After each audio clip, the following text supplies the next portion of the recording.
Well, that those are the vapors of Tucson.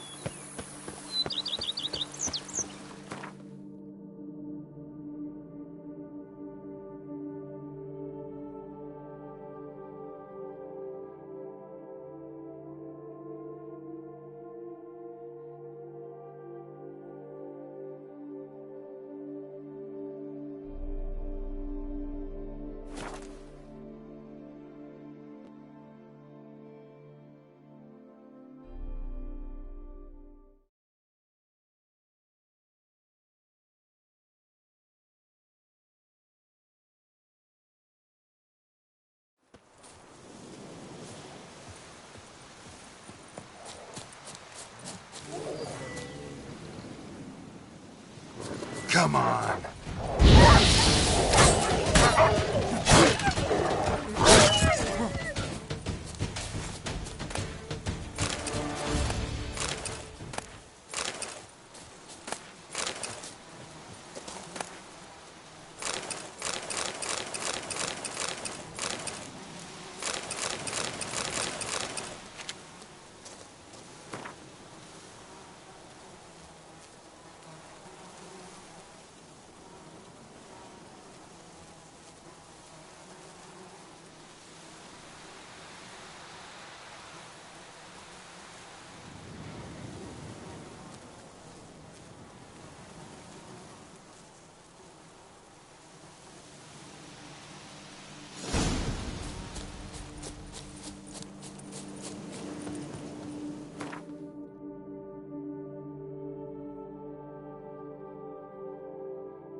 Camp's abandoned, but a lot of this damage is recent.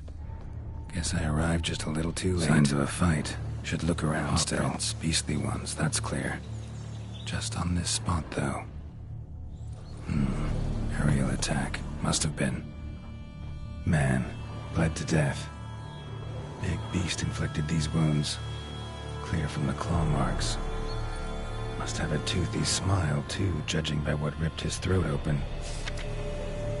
Draconid. Gotta be. Says maybe a basilisk terror on the contract. Except these prints don't be the same variety I know. Though. Just a little different. Area's dangerous. I'd say there's a basilisk nesting around here. You'd be wise to remain at some distance. Yes, I'm familiar with the matter, and quite proud to say a basilisk does nest here. I look after it personally. Look after it? It's not exactly a pet. Beasts murdering folk who come through here. Just a minute. It does not murder those who do not trespass upon its territory. You post those warnings? Indeed, to prevent anyone from coming to any harm. Well, a lot of good they did. Got a freshly mangled corpse right here. Most likely a merchant, the poor bloke. Just today, I learned 2 traders had chosen this route despite the signs.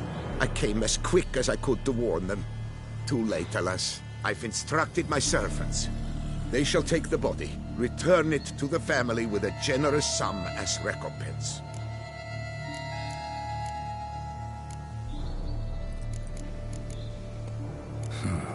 Pay the victim's family's compensation?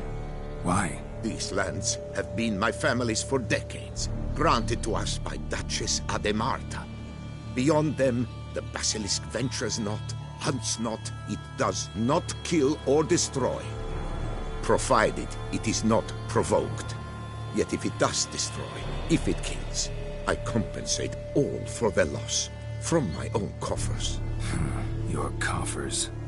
Got a store of sons and husbands in there to compensate for those shredded by your beast? Naturally, I cannot revive the dead, but I do make generous restitution to their loved ones.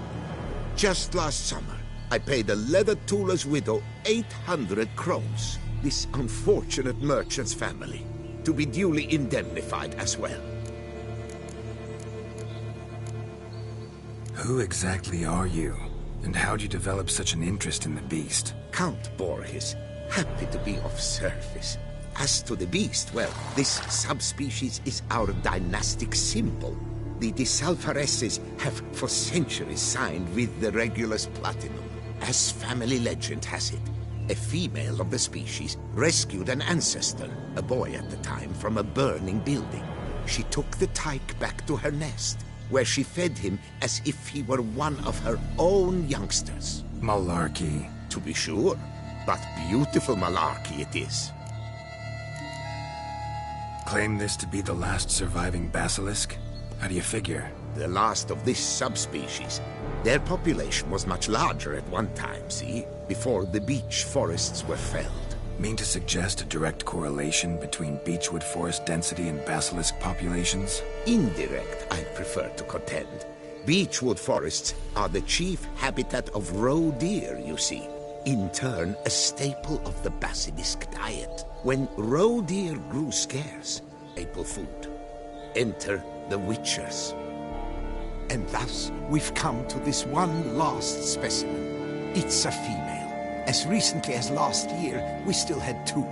But Jocast's mate passed on, alas. Jocast? Should she not have a name? My father dubbed her in honor of my dear departed mother. Jocast was brooding then. 2 eggs. That she cast from her nest, alas, when the male perished. Where's the basilisk nesting? Any idea? Of course I've an idea. But you don't really expect me to tell you. Those are not toy swords. I know your intentions. Find it myself, then. Easy to track with its distinct paw prints. Mentioned 2 merchants, so I might also look for the other corpse.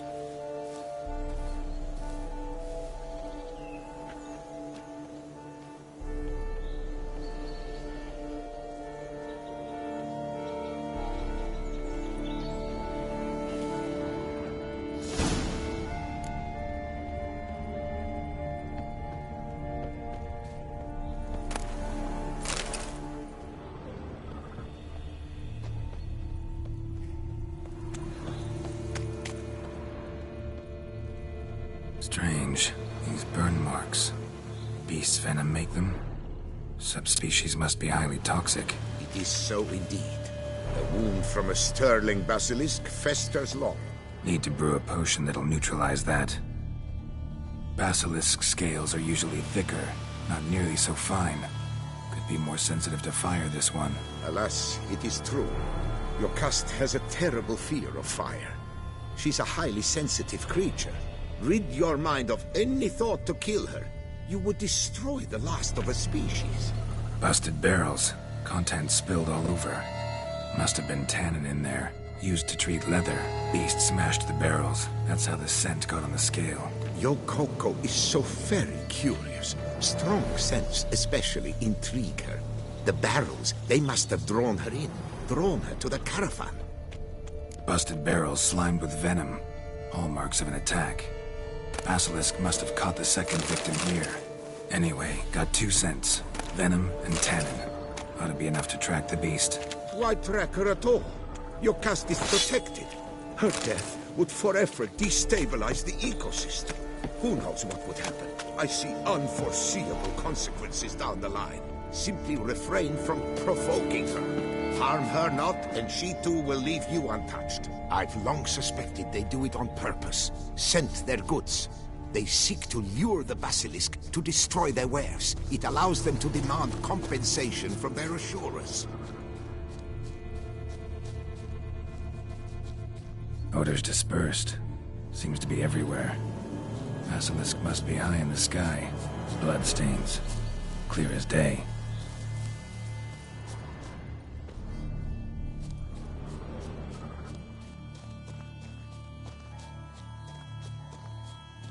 Sense perceptible again.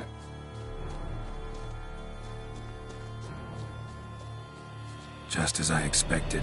Second victim, but relatively unscathed.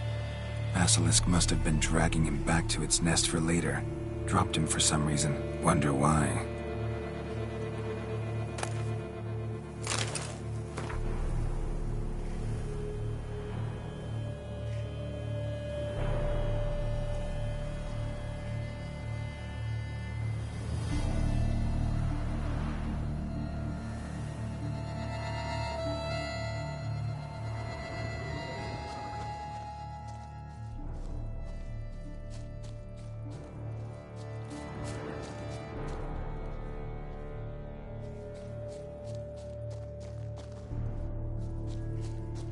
Hear something, but it's no basilisk screech. Human voices.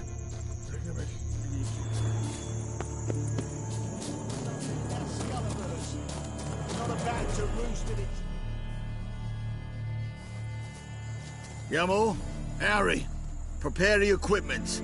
Beast wandered off somewheres. We got to lure it back. And who might you be? Funny. About to ask you the same. They call us the Reavers. Reavers? Wouldn't happen to hail from Crinfrid, would you? Aye, we do.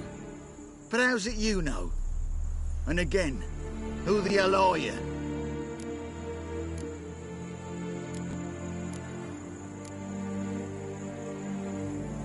Geralt of Rivia. I'm a witcher. Know your brethren in arms. Bohold, Kennet and Desperate, New Boy too. Ah, you're that witcher. Aye, Bohold mentioned you. Said you swing a mean sword. A professional. Good you came along. Could take on the brute together. Talk is the venom's something horrifying. Could use another pair of hands. Fee what we've gotten from the guild. We'll share it fair and square.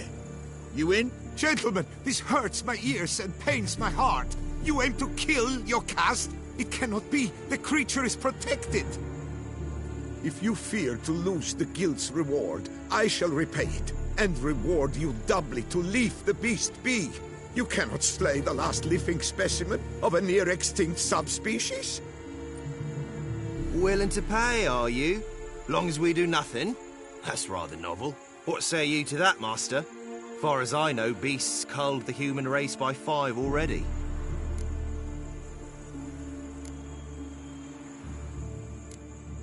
Basilisk lives for now. We're not gonna kill it. A witcher defending a beast. Ever seen that, lads? You like them peaches? Ah, no scrapping with filth today, it seems. But, you made some mention of coin, as I recall. I did indeed. And the word once given...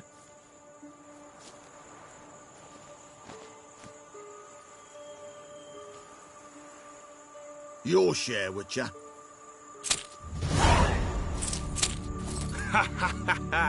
Easiest job I've ever done. Godspeed, Witcher. Strange working with you. Strange, but nice. Godspeed, boys. You spared your cust.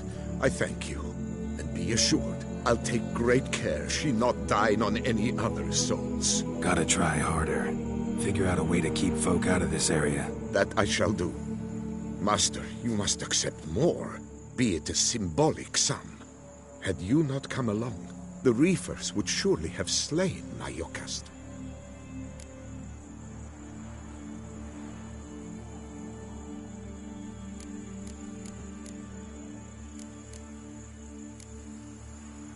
Don't need any more. Rather you paid it out to the families of your pet's victims. Noble of you, Master. I shall take the advice to heart. Yokast has flown her nest. Must have sensed a threat. Likely to return eventually, though. She'll return. Always does. I suspect I might even know where she's gone. I tracked her away and believe she might have found a new mate. It's an ordinary basilisk, not a silvery one.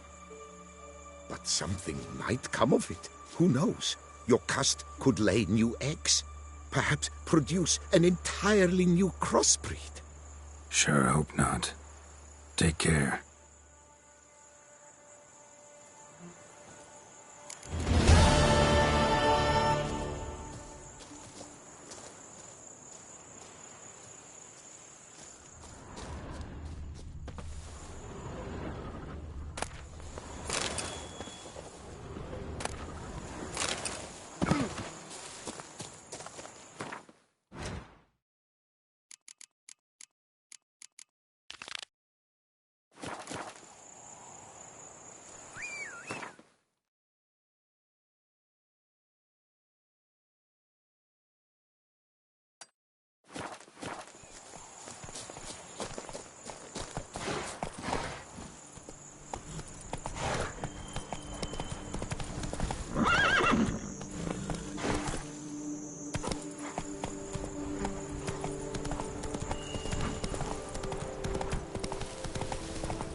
seriously wrong here.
I've sweat dripping down my bum furrow.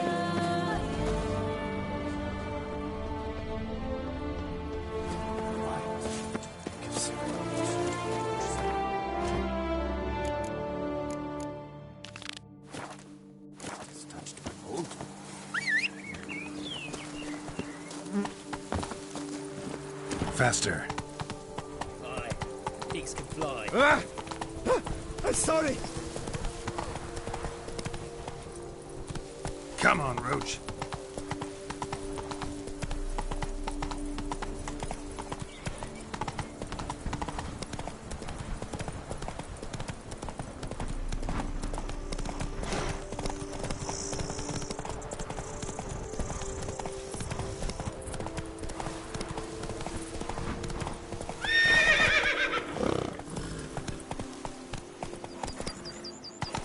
Make mountains out of molehills, Witcher Vilmar. or not, I shall be better than fine. I must insist, Count. You'll be much, much the safer with us at Hey, your side. over here, please! Truthfully, Count. only a witcher. Heard you calling. Wanted to talk? I did, for we're neck deep. Need a maid with a broom, not a witcher.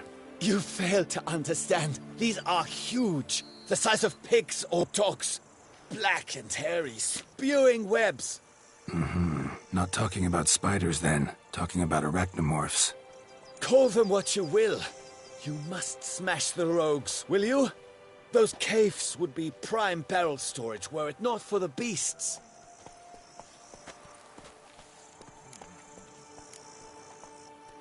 First things first. Need to talk about my reward. Not far now. Not far now. Not far now. We find... I knew we would... Arachnomorphs don't look much like bunnies, but they sure breed like them.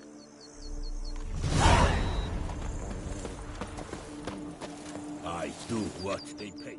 Lads, I find your concern touching, I do. Yet I've long awaited this day. So, you must forgive me, but I shall go through with it as planned. Ah! It seems my guide has arrived. Greetings. Greetings to you, White Wolf. I presume you saw my notice? Foolish question. You're here, thus you must have seen it. Forgive me, I should introduce myself. Count Belladal, a great admirer of your deeds. Thanks. Not something we witchers hear often.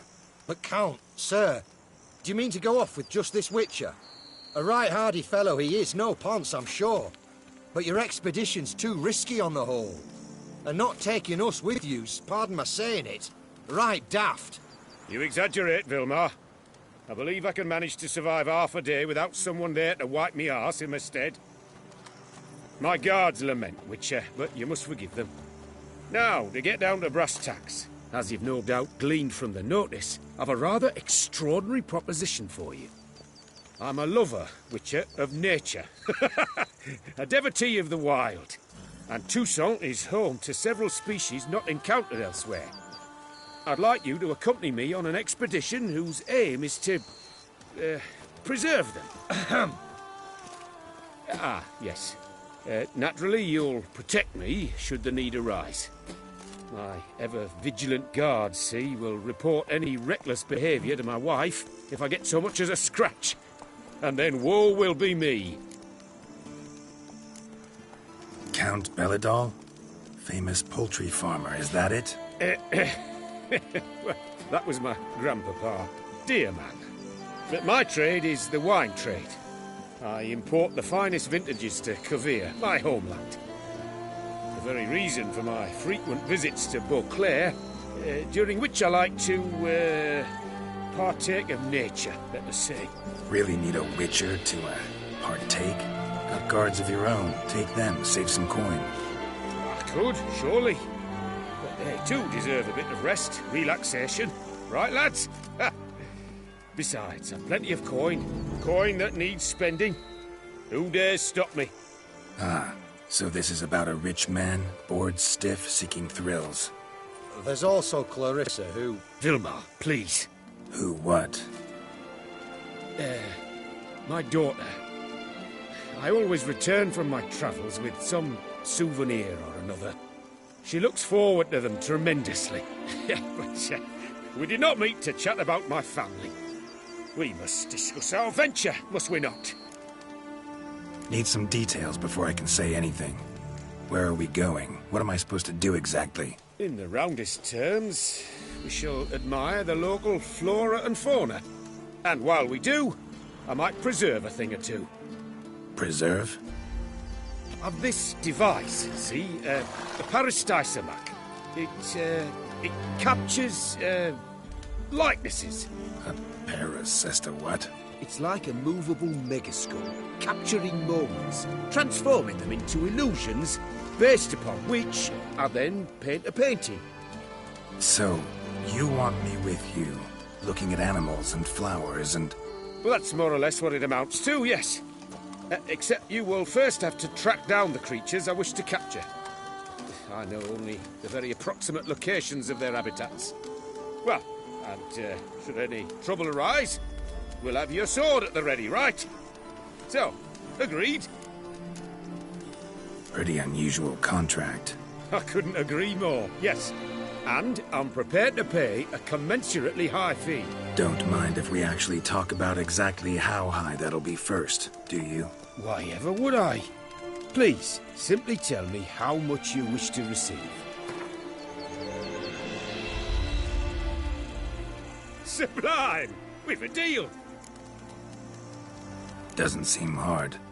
Sublime. In that case, here's your map.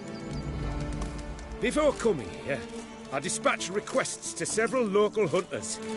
They located the habitats of the species of interest to me and marked out their ranges on the map. Good thinking. It'll save us some time. Won't need to track. Ready to go? Yes, let's. The light seems perfect just now.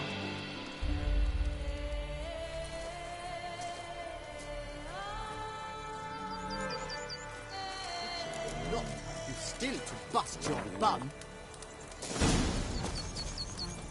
Seems I got the map, so I'll lead. Wouldn't rather be out here with those guards of yours? You jest. It's deliverance to emerge from under their wings, believe me. They're overprotective, oppressively so. I wish to admire the wildlife, preserve it, not watch them kill it in a fit of misguided fear for my life. What if the wildlife attacks us? Then we shall have no other recourse. I do not wish to be something supper. You? But as long as they remain calm, we... Map says there should be some panthers around here. Stay close. Keep your eyes peeled. Something like a But one bear. request, Witcher. Avoid bloodshed, if at all possible.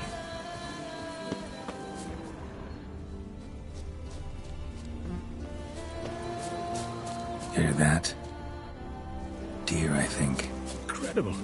Sharp as a razor, your hearing. Hear that? panthers. Frankly, I did not hear a thing. Clearly, your senses are far more acute than mine. I must rely on them.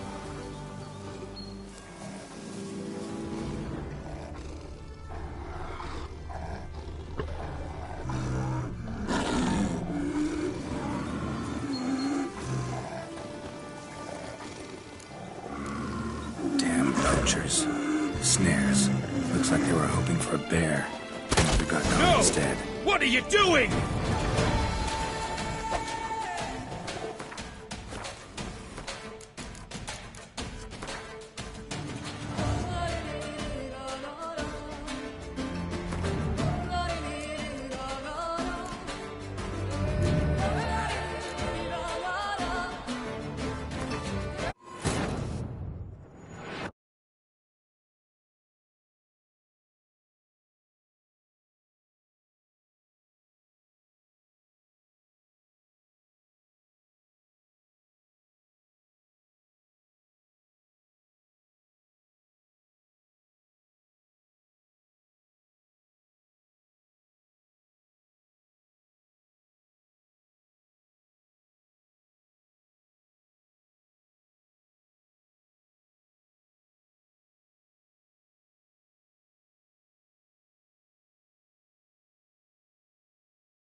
Damn poachers.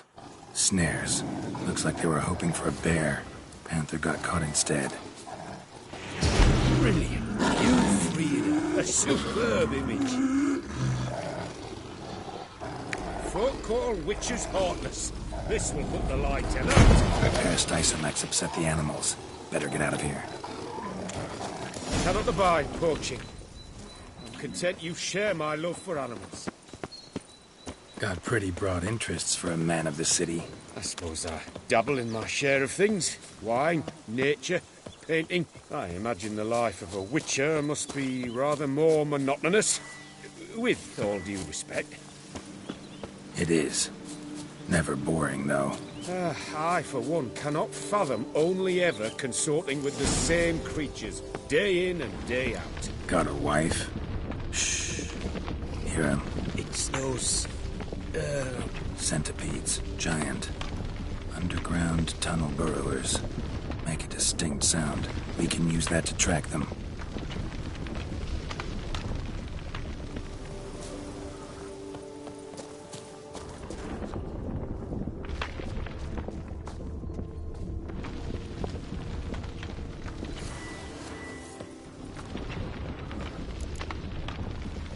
Sounds loud and clear here. Must be near the nest. We're here. Well, this vantage point's no good. I shan't capture a good image from here. All right, wait. We'll find you a better spot that's safe, too. Tread lightly. Giant centipedes sense the softest sounds, the lightest vibrations. You wake one up, it wakes up angry. How about here? I don't know. Isn't it a bit close? Right. We'll find another spot.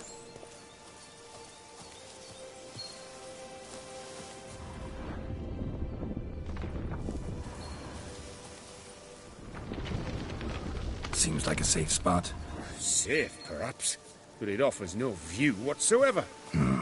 Fine, we'll keep looking.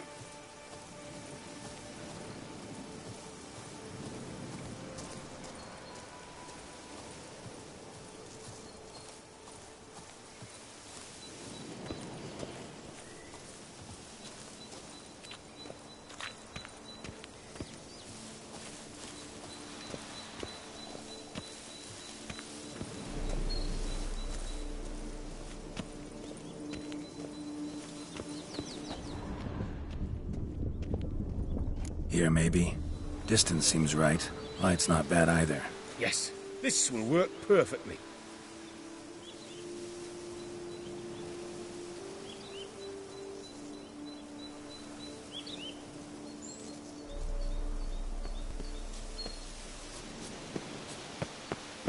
Can you lure them out? Give me a minute. Need to think. Vibrations. Gotta send some through the ground. I'll try tossing a bomb or casting a sign. And you watch out. Don't get any closer.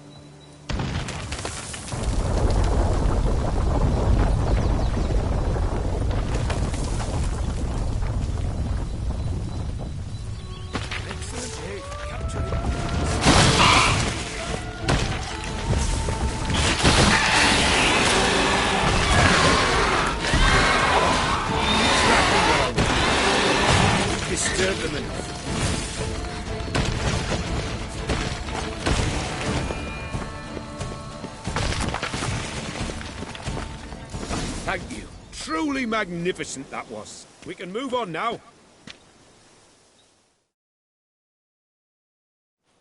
Exhilarating. Positively exhilarating. Thank you. I've one more request. Local peacocks performing their mating ritual. I'd love to see that. Apparently, a flock dwells not far from here. We can go. Just don't count on peeping at them while they mate. Season ended a month back. Oh, that's terrible. I so wish to capture their splendorous tails in full bloom. Is there nothing you can do if they prove uneager to present? Perhaps challenge them somehow? Goad them? What did you have in mind? Don't have a tail myself, and I'm not likely to sprout one anytime soon. My thoughts were more along the lines of witcher magic. They say you can exert influence over lesser creatures. Yeah, guess I can try. Can't promise you anything, though. Splendid. Consider me contented. I cannot pinpoint the flock's location, but a hunter I know told me a few likely spots. I'll mark them for you. All right. Let's go find some peacocks.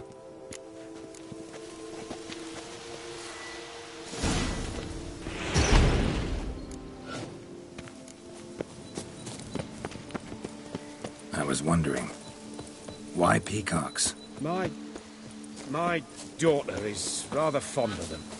There will be a treat for her. We're close. Eyes in the back of your head. A feather from the rump, coated in suet. Cock shed it recently and the suet's got a distinct scent. Ought to be able to track the flock. A witcher in action. What a treat to watch.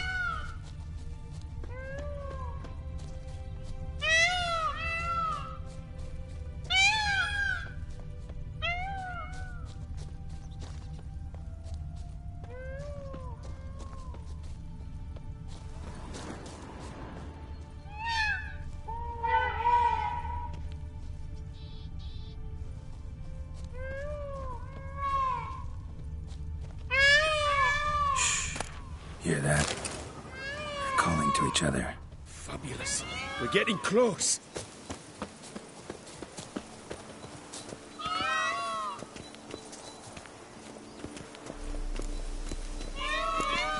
Oh, that's lovely. Now, if they could just splay the tails. See what I can do. Find a good spot. Ready? Use your magic, Witcher!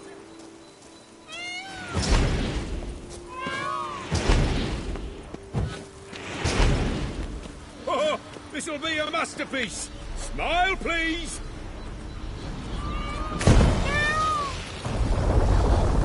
Giant centipedes! Damn it! Where did they come from? Must have followed us. Get back! Ah! Get out! Save me!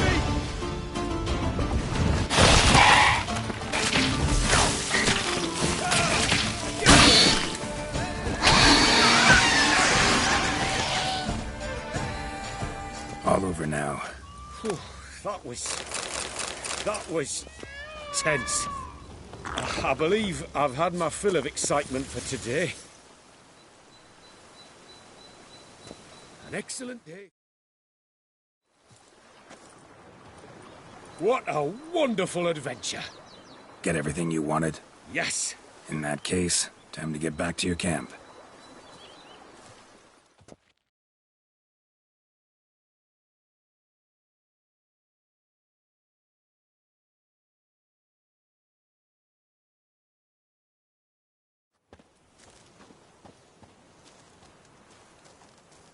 Returning your lord to you, safe and sound. You've our gratitude, Master. You see, lads, there was nothing to fear.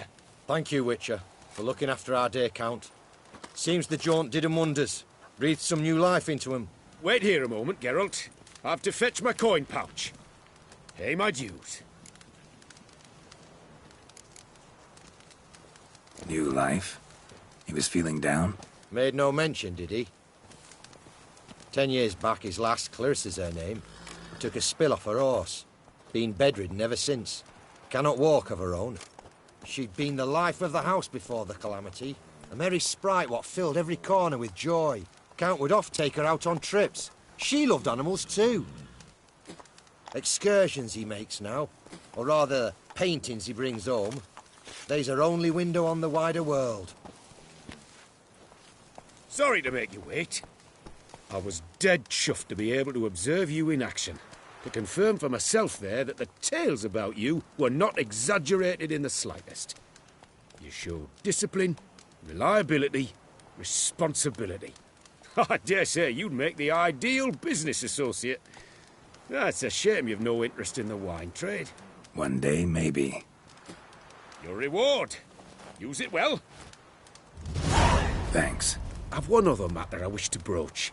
In a few days' time, I shall exhibit my work for some friends, my coterie, so to speak.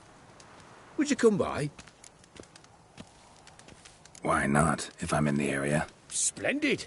In that case, I shall see you at my lodgings. I'm staying with a friend while in Tussaud, near a village named Francolar. I'll be by. See ya. No point complaining.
Any tidings? None yet. Rest.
Any tidings?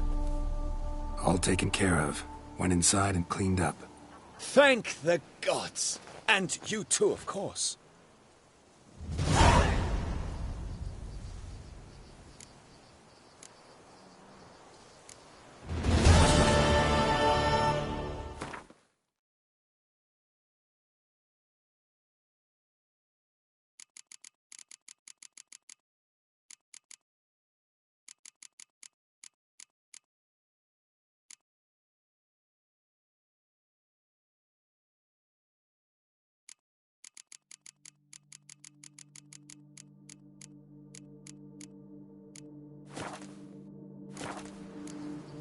Wine trade.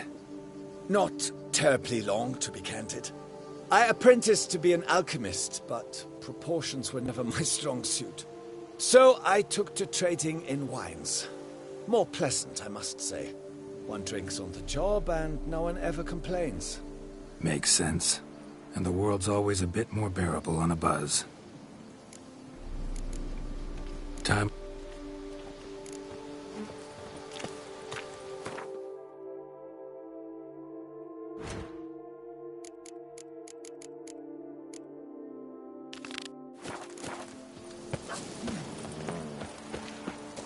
A job is like a lady.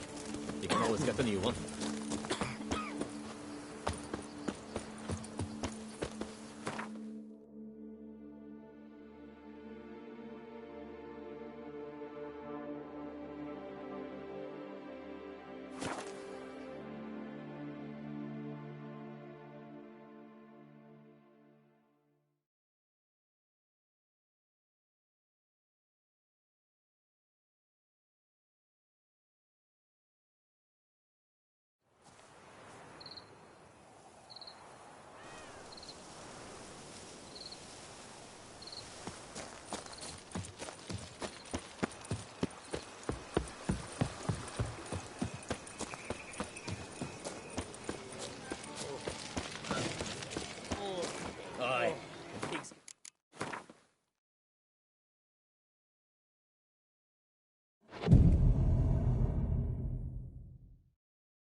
Watch it.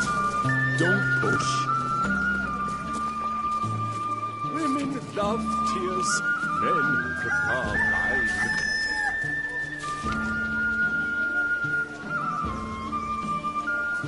This a face no ointment could help.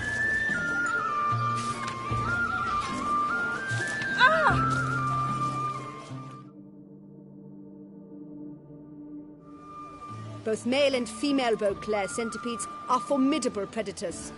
The bees prefer to hunt in packs, yet the author of this extraordinary work was able to capture a lone specimen preparing to attack. Cast your eye on the hunter, who, though fully aware of the danger, wears a look of cold determination on his face as he awaits the optimal moment to strike. Ah, Geralt, you're here. Wonderful. Come, please. I'm delighted to see you. I've a small gift for you, and I shan't let you refuse. You are free to sell it, of course, though I would be honoured were you to hang it in your home. Thanks.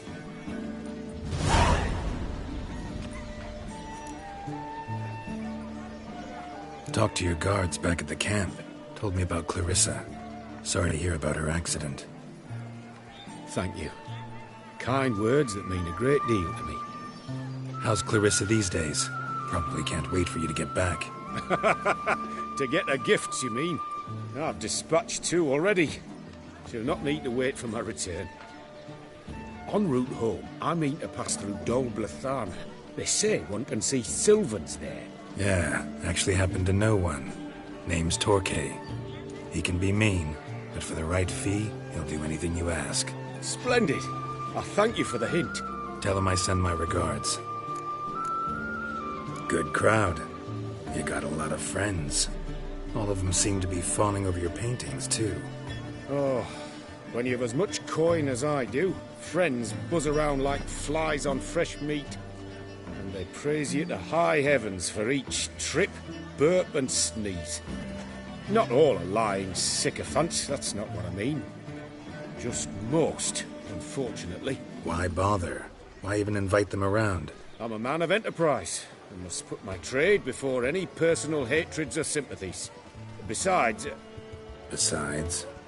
At times, I'll exhibit a completely failed painting, just to listen to them twist their tongues into knots, trying to find just the right superlatives to lather on smeared rubbish. Naturally, the more intent someone is to get into my good graces, the louder they praise my masterpiece. It's devilish fun, I tell you.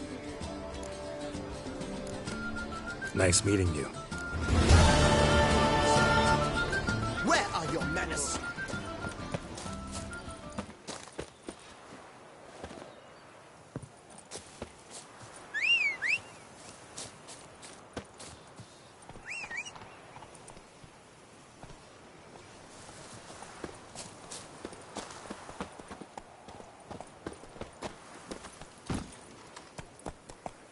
That's it, Roach.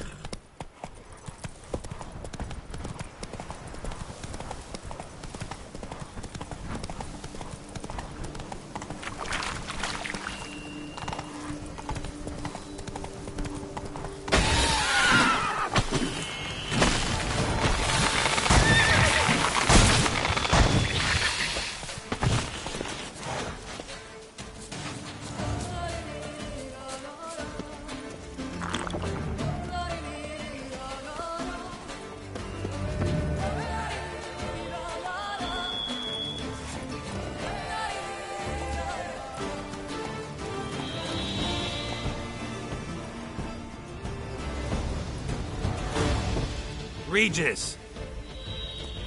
Damn it. Locked. No way I got the place wrong. This is it. Gotta be. Gotta be another way in around here.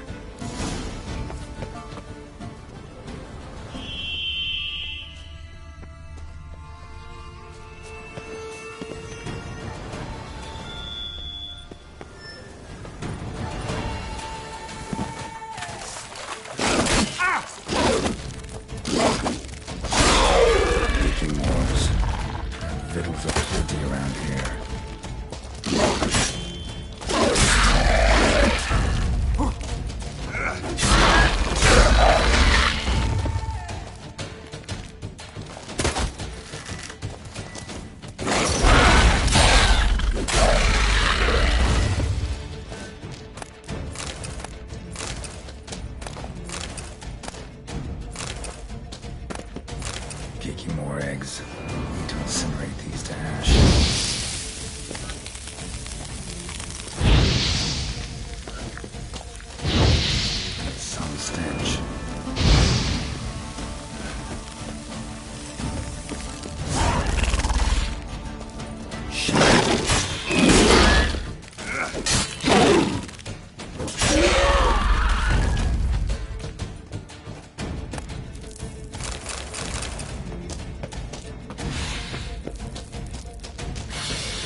Agreed to meet a vampire at a cemetery. How much more cliché can you get? Nothing comes readily to mind. Could have left the door unlatched. What of my privacy? I value it rather deeply. Unmolested, especially by unwanted guests, that's my preferred state. Besides, I knew you'd find a way to get in. True enough. Need to find your friend. I'm hoping you'll agree to help. I shall do whatever's in my power. Yet what you want or even need must matter little. What matters is what Dettlaff wants. If he does not wish to be found, you will not find him. Ever. End of story. Come on. Gotta be some way.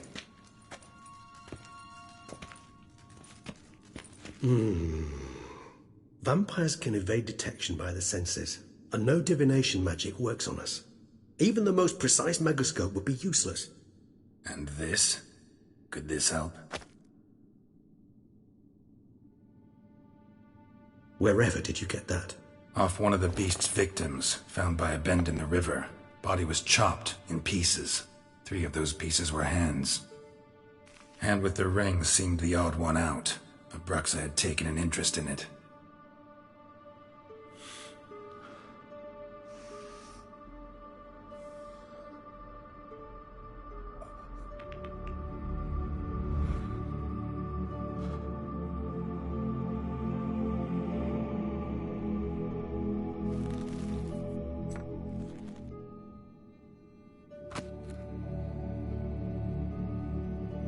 It's Dettlaff's hand, without a doubt. It will do splendidly.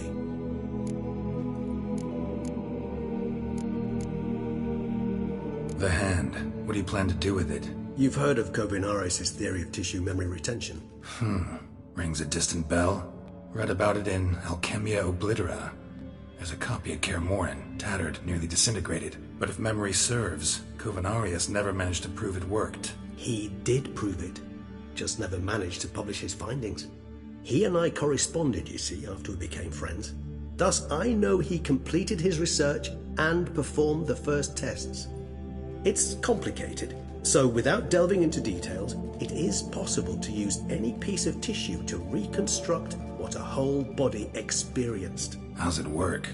We need any special equipment? We must brew a decoction which Kovinaris gave a rather poetic name: resonance. Once imbibed, it sends one into a trance similar to that induced by narcotics. This triggers visions of events linked to strong emotions experienced by the tissue's owner. Picture it as dreaming a fragment of someone's life. Any chance we might see what Dettlaff was doing just before he lost his hand? Indeed. Though I also hope resonance will reveal the location of Dettlaff's hideout.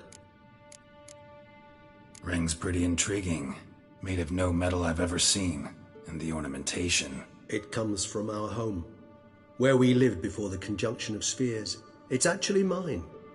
I received it from a dear old friend. You might call him a humanist. He saw us vampires as guests here, guests who owe their hosts, meaning you humans and the elder races, respect. Respect? Meaning not to treat us like cattle to be slaughtered for food? Precisely. And the reason why I, in turn, gave it to Dettlaff. To remind him of the ideals my old friend championed. Can't you just summon Dettlaff? You're both higher vampires. There's gotta be a way. If I'm to be entirely candid, there is indeed one. But believe me, we will be better off never availing ourselves of it. It is a last resort. Absolutely. Last resort? The hell? Why? There is a being who can summon Dettlaff. Possesses the authority, even the power, to force him to appear in a given place. But the very act of contacting this being, well, it's akin to walking a slack line extended over a chasm filled with molten lava. An exercise as perilous to me as it would be to you. A risk I'm unwilling to take. I beg you, let's do it my way. It will be both quicker and easier. Kovinaris spent half his life proving his theory. Wild guess. Making a dose of resonance won't be easy. You guessed correctly. In addition to Dettlaff's tissue, we shall need a powerful occipital lobe stimulant. Effectively a poison, to make one susceptible to visions. Well, got a few ingredients to choose from. Unfortunately, all are pretty rare. There's Mamoon glands. The closest ones I know of are in Vizima. A spotted white saliva would also serve, but they were culled to extinction over a century ago. Could go with a kobold's eyes, but the creatures are sentient. Rather not gouge one's eyes out. Given that we lack the time to sleuth this out ourselves, permit me to summon some help.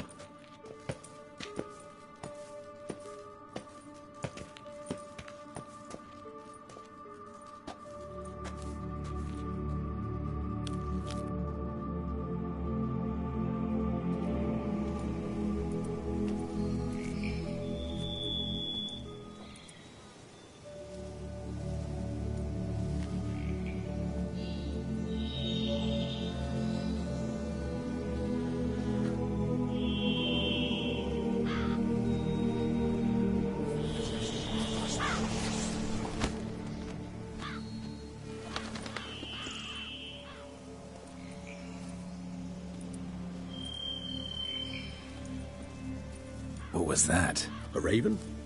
Rather a common sight at this latitude. Very intelligent fowl. I asked him to look for the creatures you mentioned. Him and his brethren. Perhaps they'll find one in the area, and I would hazard that a flock of ravens will spy any said creature faster than a solitary witcher would. With all due respect to your skills, my friend. It will take them some time, nonetheless, so perhaps you'd care for a snifter of mandrake. Rarely say no to a snifter. Sadly, this is but a weak infusion rather than a proper distillate. Even better. I remember your mandrake hooch. Made people say things they'd have rather kept to themselves. Now, what could Geralt of Rivia prefer to keep to himself? So, think you've set a nice little trap for me? Sorry. Want to get me to confess? Gonna have to try harder. I love a challenge. In that case, my ears are cocked. What must I do? How about you get the ball rolling? Reveal one of your secrets. Vampires, intriguing creatures, must lead fascinating lives. Anything in particular interest you?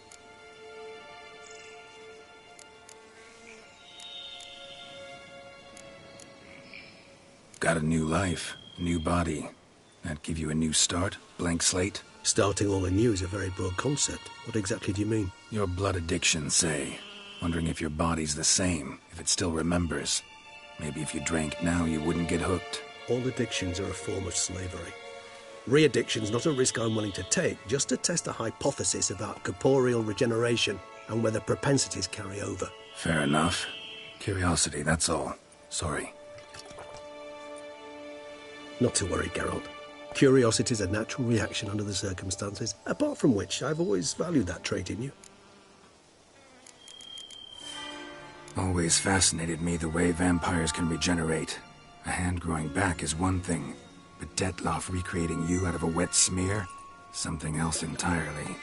A difficult and laborious process, but one that's possible, as my presence proves. But I've heard you too had quite the adventure.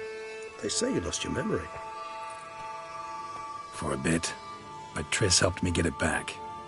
Actually, pretty damn lucky I only had amnesia. Yes, you humans are rather boggart in those terms. To strip you of life is, well, it's just plain easy. I've always pitied you in that regard. We vampires are much harder nuts to crack.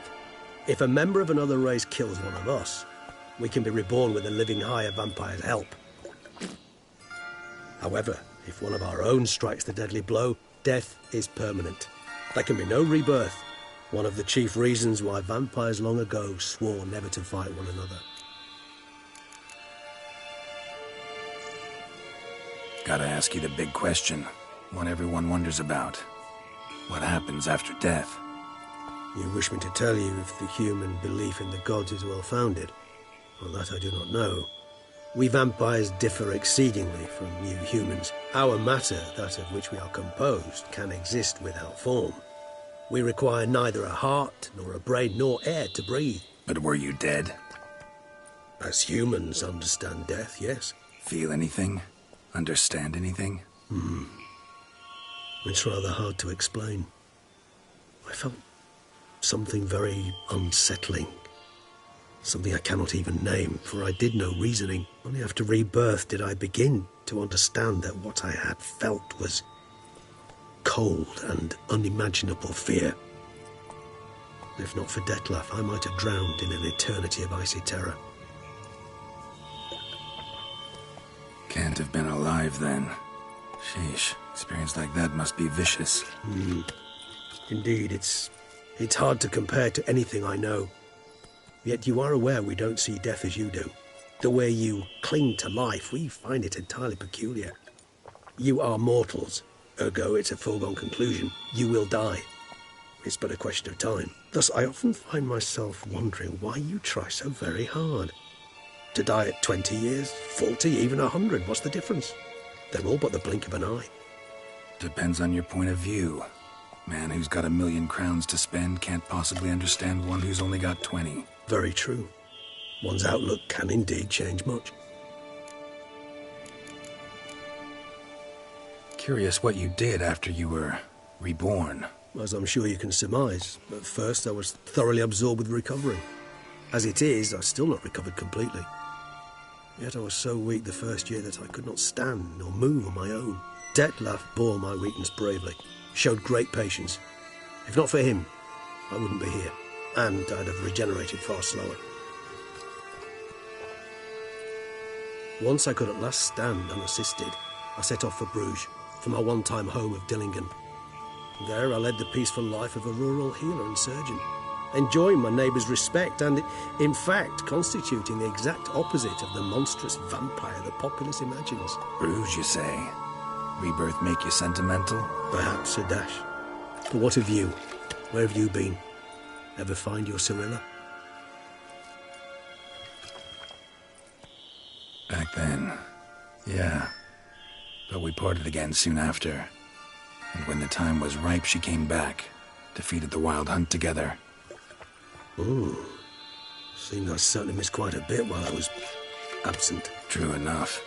But it's a conversation we'll have another time. Need to know more about you now. All right. Give you one question. What do you want to know? One question to ask one as fascinating as you, Geralt. Cruel parsimony, I'd say. But I shall do my best to make it count. If you were to die and be reborn as I was, in your new life, would you choose to be a Witcher?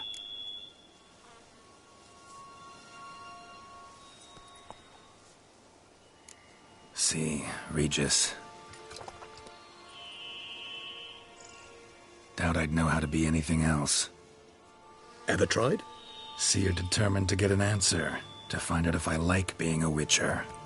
Just refuse to ask directly, as always.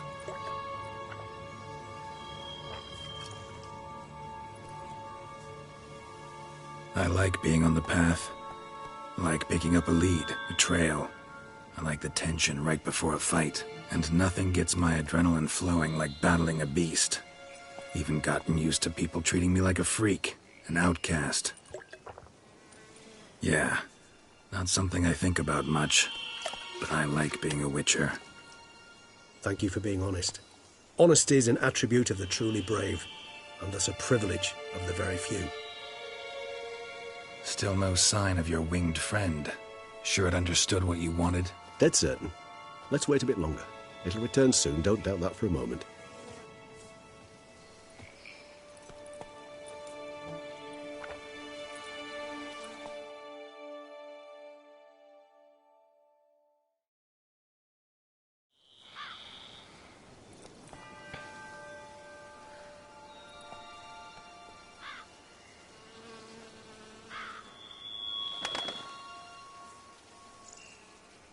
Ever vigilant, even in his sleep. Quite vampire-like, in fact. Are you absolutely certain they don't administer a few of our genes during the trial of the grasses?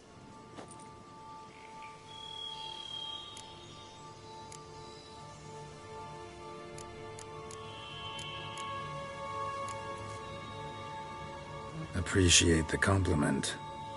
Got something for me? You were right.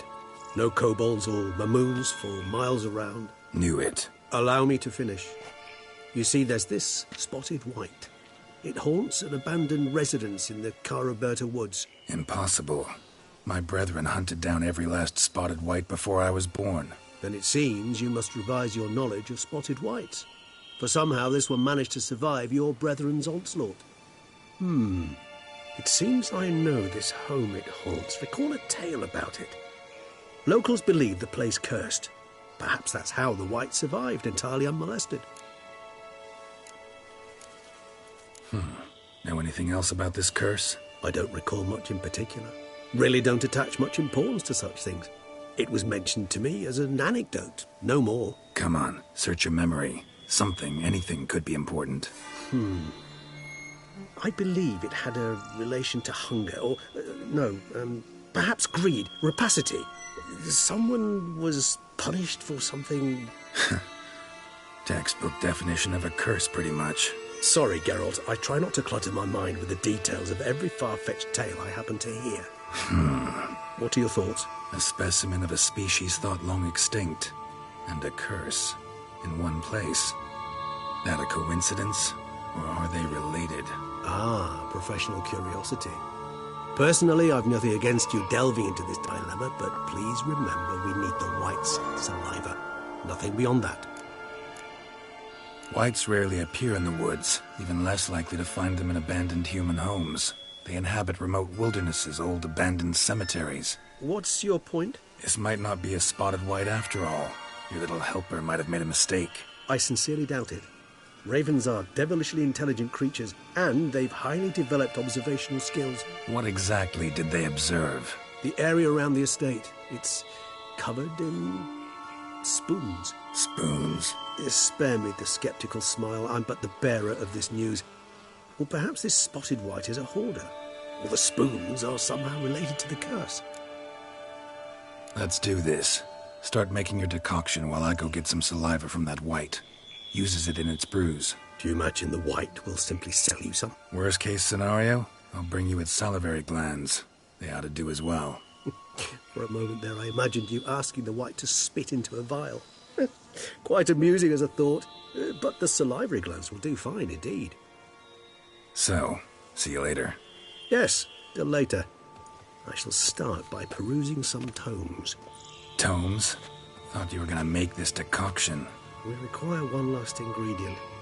Alas, obtaining it could prove a trifle toilsome. Thus, I hope to identify a suitable alternative. All right. Good luck. And to you, my friend.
They summoned a witcher.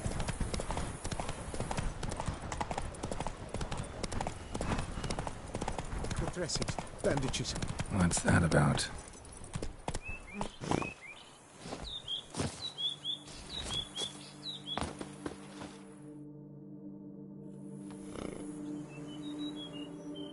The dressings, bandages. Where did I put them? Forget it. Bandages won't do him any good. What? Oh, but he breathed still a moment ago. Mm-hmm. Breathed his last then. Bled to death. Legs broken. Femoral arteries ruptured. Wound like that, you're dead in minutes. Gods. What happened here exactly? I was rolling through, fully loaded, when I heard screams. This one crawled towards the road, then drooped to the ground, lost consciousness. I jumped down to help him, dress his wounds. Then you appeared.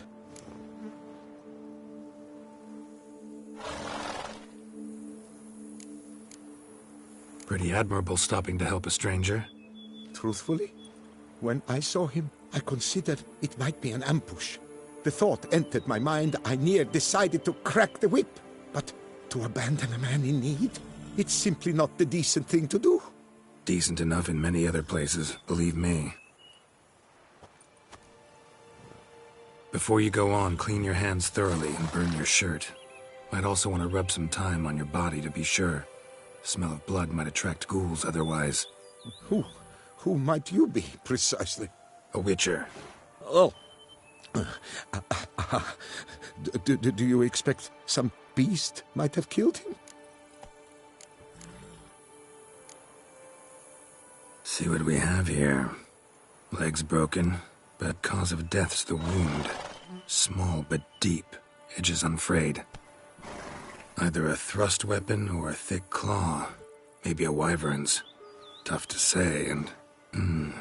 breastplate's unusual. Dented. And it's got a patina. An antiquity, I believe. I deal in these things, so... what's puzzling is... why did he done it? Not likely to learn that from him. Now to figure out where he came from. From that house, I'm assuming, but need to investigate. Got some work to do, so long. Wait, I will come with you.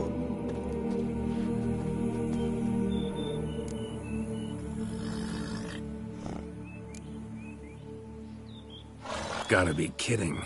This isn't a garden romp. Whatever killed him's damn dangerous and it might still prowl the area, so if it's all the same, I prefer to accompany you. So be it. But stay close, keep it down, and don't touch a thing. Trail leads to the house on the hill, which stands silent as a grave.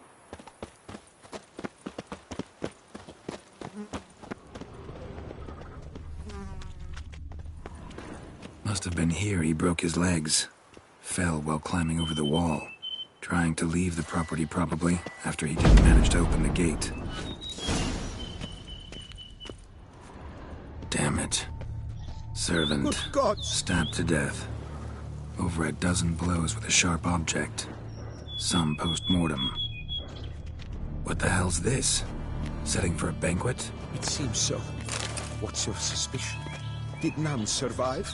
Gods. Silver tableware. Elven engravings.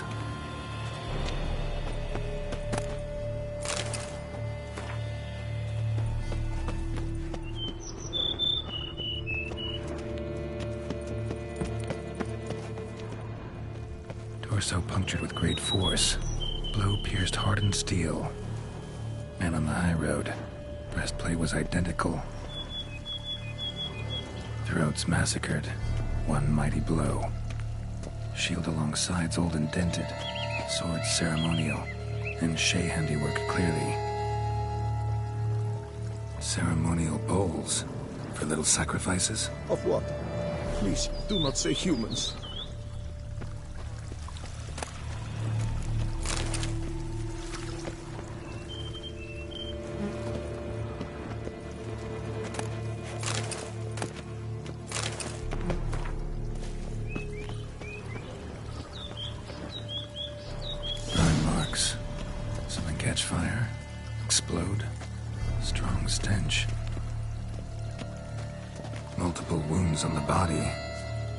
Wounds. Hard to tell what caused them. Victim's human, but the attire's elven. Are you certain? How did he come by it? We've so few non-humans in Tucson. Fled, then dropped to the ground to douse the flames. Didn't manage. Burnt smells growing fainter. Might have been another luckier soul managed to flee.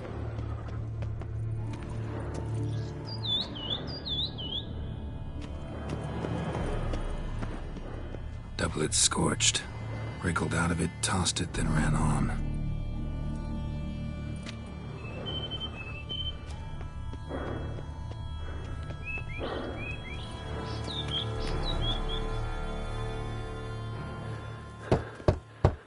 Perhaps there's no one inside after... I know you're in there. Breathing's loud and clear. Open up. We mean you no harm.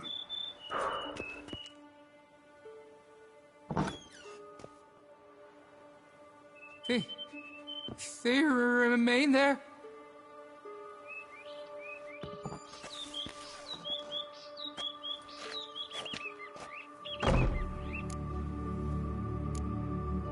Listen, I'm a witcher. I'm here to help you. But if that's gonna happen, you gotta answer some questions first. You mentioned them. Who do you mean? Those, I don't know what they were. Spirits. It all occurred of a sudden. We were staging a scene. The death of paying homage. There was a flash of light that blinded me completely. I heard cries, though saw nothing. Then felt my own robes were in flames. I broke and ran, threw off my doublet, leapt in here and shut and locked the door behind me. They pounded on the door. I thought they would get through. I thought I was done for, but in the end, it grew calm. Who are you exactly? Durant Faucher Plamondon de Savaran, Lord of these lands, and Chairman of the Society of Friends of the History of Tuton. We meet here annually to mark the anniversary of the Elfin Homage. But something like this, why, it's a first. So while reenacting a scene from the past, somehow, unintentionally, you summoned a specter, a Korgorath, or a tube, maybe. What? What now? Best thing? You gotta do it again, of course. Are you mad? Would you have this thing kill us? No, don't want it to kill anyone. Precisely why I gotta do my job. Summon it again, whatever it is, and tend to it once and for all. Durand, think I can reenact the pledge, the giving of homage, alone? It was a great, momentous event. The surrender of Tucson's last elfin king. You will need at least 3 individuals. You know what I'm gonna ask for. Need your help. But I'll understand if you turn me down. No objections? Good. Let's get to work. Start by clearing the corpses. Got some time. Won't start the reenactment before nightfall. Things of this sort are a lot more likely to work after dusk. One last thing, though. My pay. Don't work for free, you know. Understood. Just keep the danger at bay, and I shall be generous. Through and through.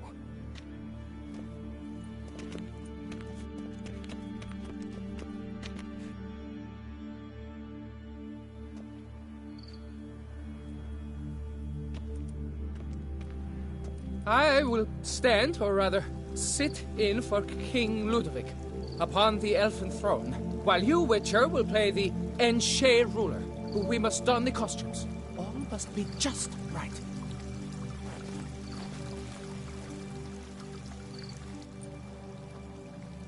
Divethaf, the Elven King, hosted Ludovic in his own palace upon his own throne, amidst the blinding glow of a plethora of torches.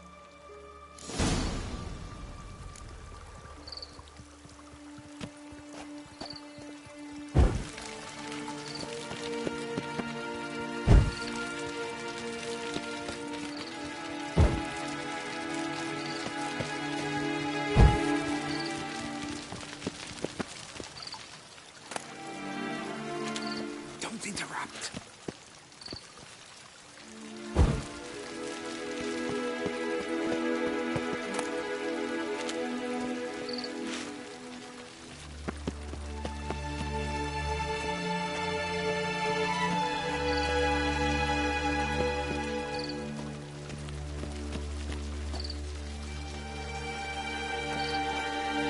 Divethaf laid at Ludovic's feet a loaf of linen and elfin bread, thus granting humans rule over seat-yielding lands.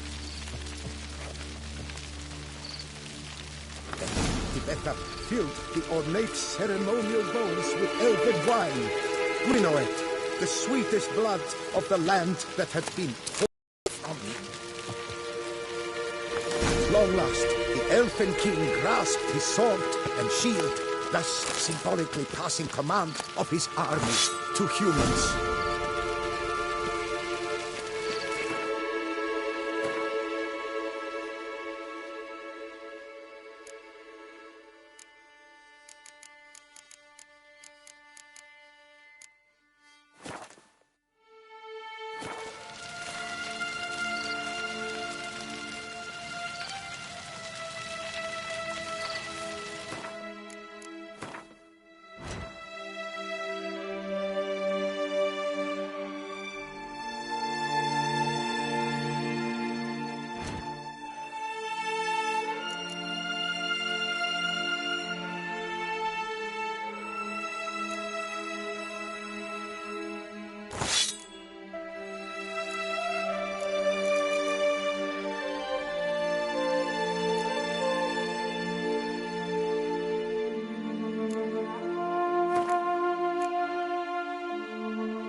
Elven King, erect, Lutovic, then spake.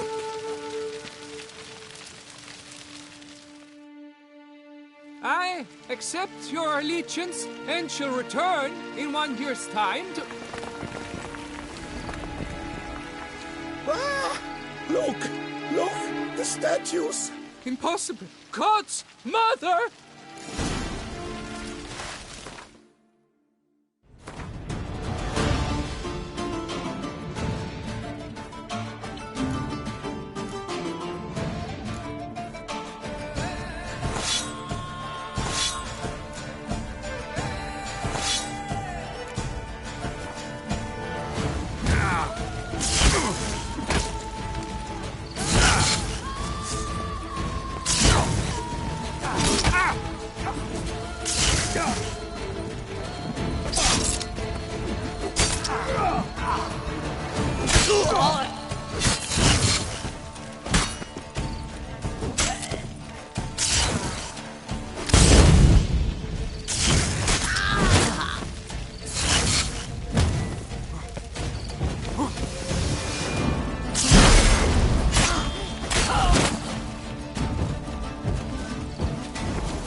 The sculptures, they came alive.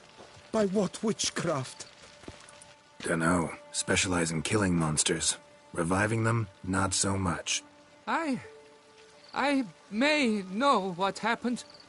The statues, you see, once stood in the palace of one Defethov. I acquired them a month past because perhaps I should start at the beginning. This Defethov was to pay tribute to humans, producing statues of this sort each year. Yet he did so but once, for he perished in the massacre of non-humans at the foot of Mount Gorgon in the year 782.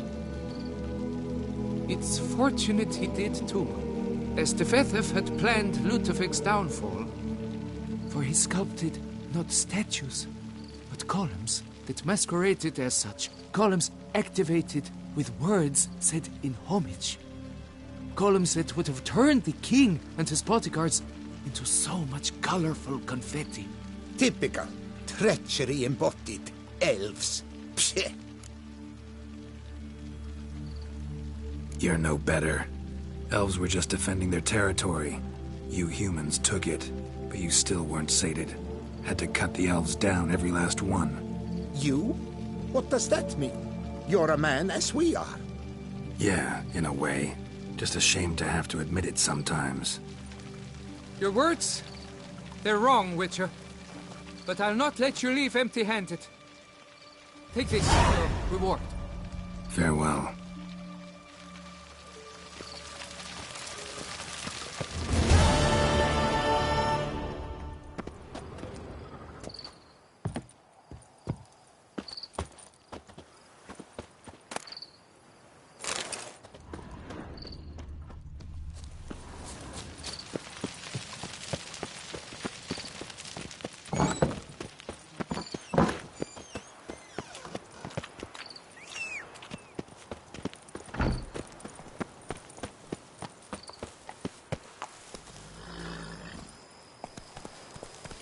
Go.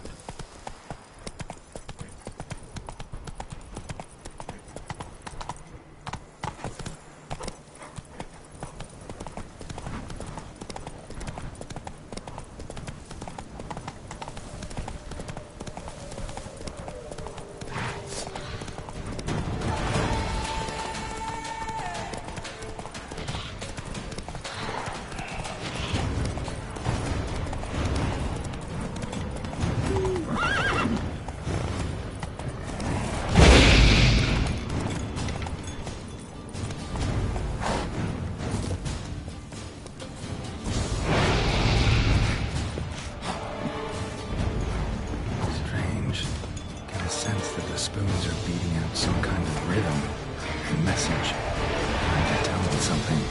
Bar guests. Never a good omen.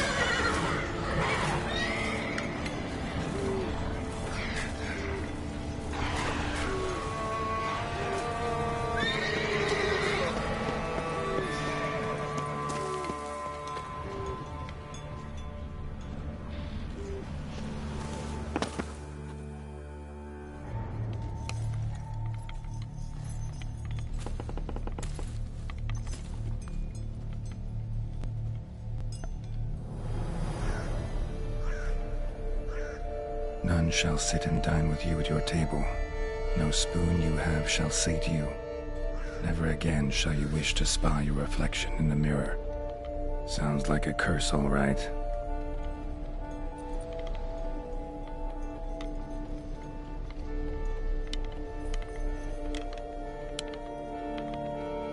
Somebody's clearly obsessed. Regis mentioned the place might be cursed. Can't be a coincidence.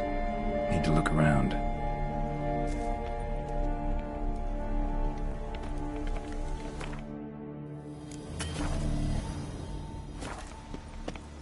What a pigsty.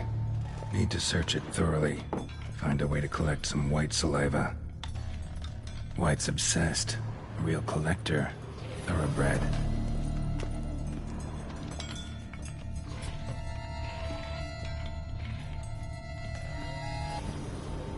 Spoon's incredible. The craftsmanship. Must have graced a rich man's table.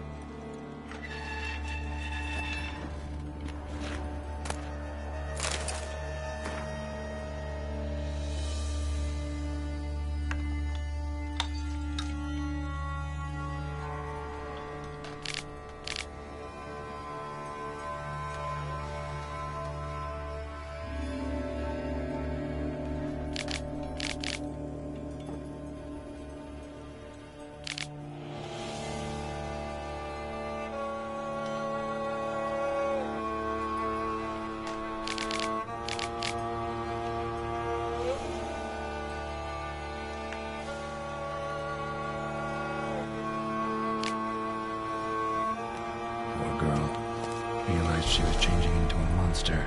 Recorded it in her diary. Poignant.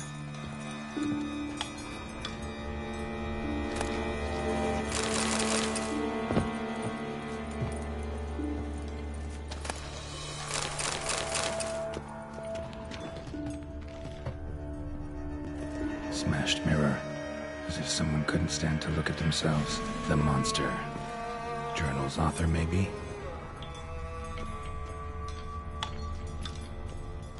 No spoon you have shall sate you. Whatever lives here treated that literally. Still searching for the right spoon. Spoon, pretty ordinary. Maybe a little old.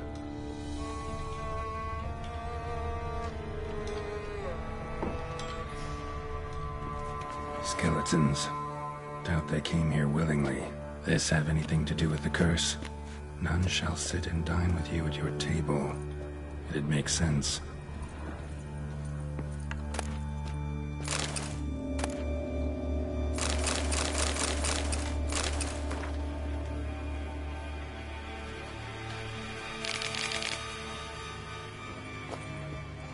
Woman's name scratched into this wooden spoon. Romantic. Right arm bit right off. Teeth all knocked out. Somebody tried to force feed him. No claw or fang marks. Probably choked to death. Broken neck, indentation in the skull's lateral surface, smacked in the head with something heavy.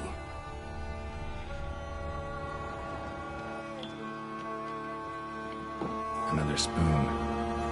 Yep, just as normal as the last one. White's obsessed. A real collector. Thoroughbred.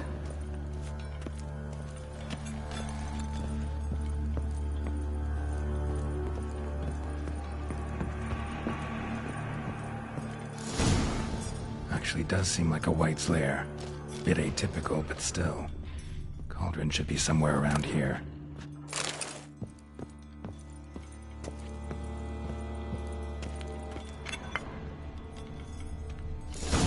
Looking for. White's not particularly tidy. Table's set. White who lives here is getting ready for some sort of feast. White that lives here, definitely afflicted by a curse, and it's been trying desperately to lift it. It's pretty ordinary, maybe a little old. Cauldron's empty, unfortunately. Regis needs some brew. Afraid he won't get that. No choice but to hide and wait for the saliva glands and their bearer. Need a spot that'll let me observe the cauldron.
Not gonna hurt you.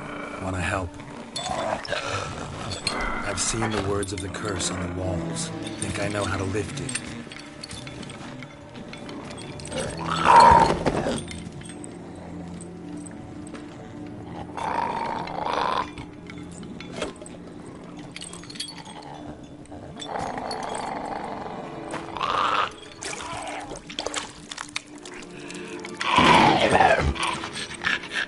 Tried to bring folk here, convince them to sit at the table with you, right? Well, I'm gonna be your guest now. Your willing guest.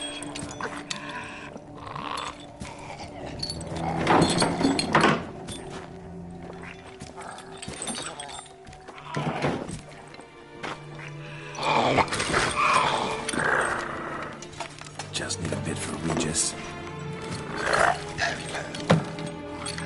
And now we'll tend to you.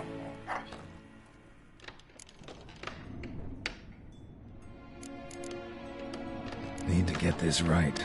Words of the curse were, none shall sit and dine with you at your table. No spoon you have shall say to you, never again shall you wish to spy your reflection in the mirror.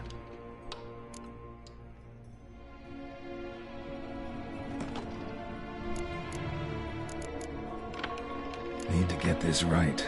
Words of the curse were, none shall sit and dine with you at your table. No spoon you have shall say to you, never again shall you wish to spy your reflection in the mirror.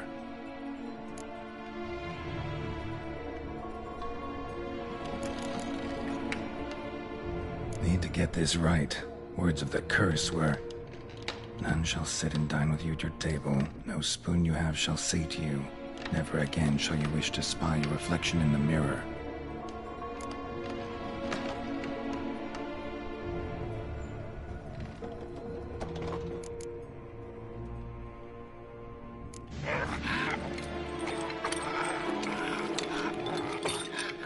We can't use spoons.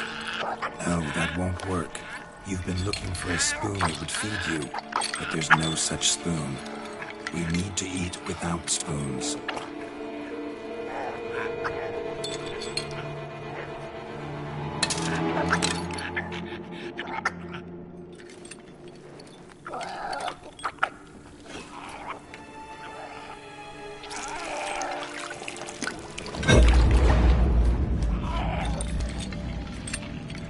Open your eyes.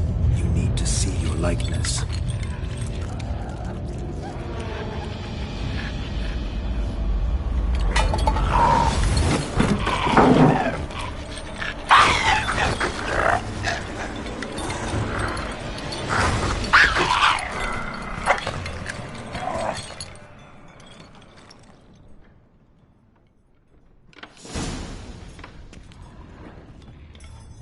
Think it worked. Just not quite like I expected. Need to see what happened to the white. Won't be hard to find given its stench.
Come on, come closer.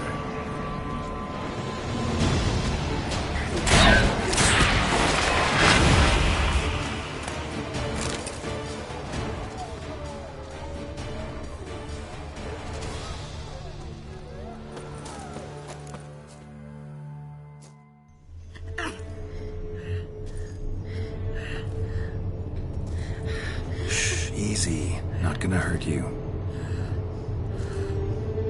Eat. I must eat.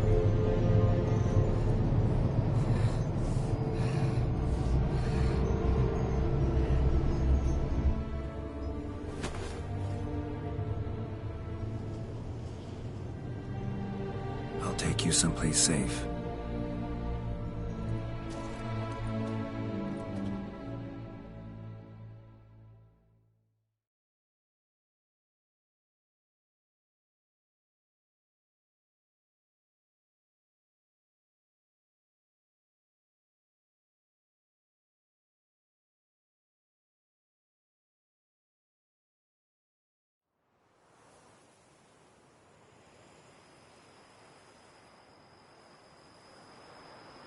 So I took her by the hand and led her here. Seemed the only sensible place for her. You did the right thing, sir. She should recover quickly here. Don't worry, sir. I shall see to everything. She is safe here and in good hands. She'll soon be back on her feet. Might actually take a while. She hadn't eaten anything in over 100 years when I found her. Horrid. Whatever brought this about? It's all over. That's what matters. Naturally. Asked about our guest earlier. Sorry, I was busy with my hunt. Didn't have time to answer. When one gazes at that unfortunate creature, the question, whatever happened here, asks itself. Her name's Marlena. She was once the very beautiful and proud heiress to the Trastamara estate. One evening, when she was holding a banquet for friends, a beggar came to her gate seeking alms. He had a bowl and a spoon with him. He sat outside her fence and waited. I've heard of the custom. An ancient rite of hospitality that obliges one to give food and drink to such a guest lest he depart hungry. To neglect the custom is to bring great misfortune down upon oneself. Marlena didn't care a whit for the old customs. She drove the man off, saying she'd rather feed the leftovers from her feast to her dogs than to give the beggar anything. The beggar then broke his spoon, cast a curse. She was beautiful, so he said she'd never wish to look at herself in the mirror again. Since she adored feasts, he swore no one would ever wish to sit and dine with her. And as she even refused him the crumbs from her table, he swore she'd never find a spoon in the world that would sate her hunger. A harsh punishment. I imagine lifting the curse was hardly simple.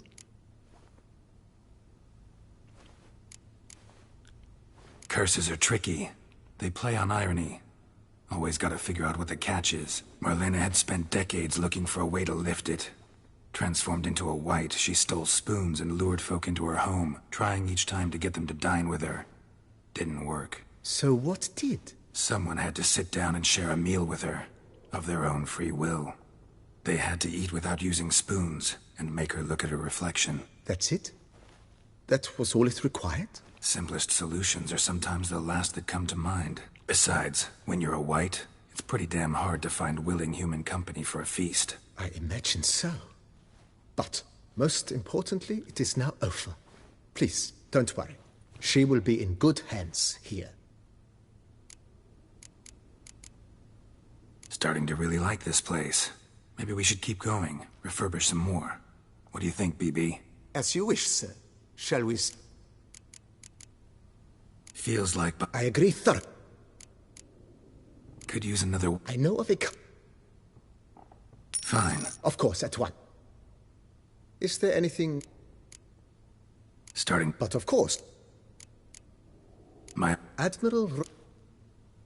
Good. Immediately. Will you be needing... Starting to... With the...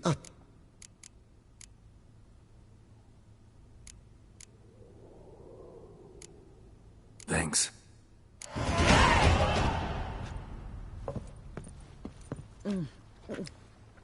Tasty. Wonderful. Thank you.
Go up to any knight and shout, "The beast!" You'll smell the soiled armor at once. The days pass. The pile of work remains the same.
Think your friend's hand'll make for a nice broth? You've clearly honed your sense of humor.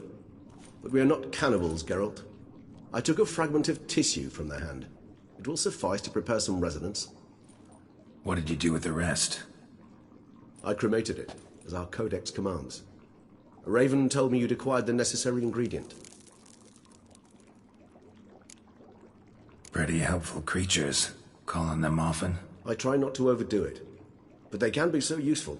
As they were now, when I merely needed to be sure I could arrive in time should things go sour. Managed fine alone, but thanks for the thought. Gonna need much longer to finish brewing resonance? Mentioned a last ingredient, too. What about that? That, I fear, might prove troublesome. You see, to use the concoction to summon the memories of one, the solution must contain the blood of another specimen of the same species. Shouldn't be a problem. I happen to know a higher vampire who should be willing to help. Right, Regis? It's not that simple, I'm afraid. While you were away, I tried my damnedest to identify a replacement, but, alas, none such exists. Not sure I understand what the problem is. Can't we just draw some of your blood? The blood must be in an agitated state. As I'm certain you know, higher vampires can change their corporeal shell. As our flesh changes, so does our blood's chemical composition. To make a long story short, I shall need to induce in myself a state of strong psychokinetic arousal. In brief, madness, rabidity. And that stands to be very, very dangerous. Dangerous? Why? I mean, you'll still be you, right? True.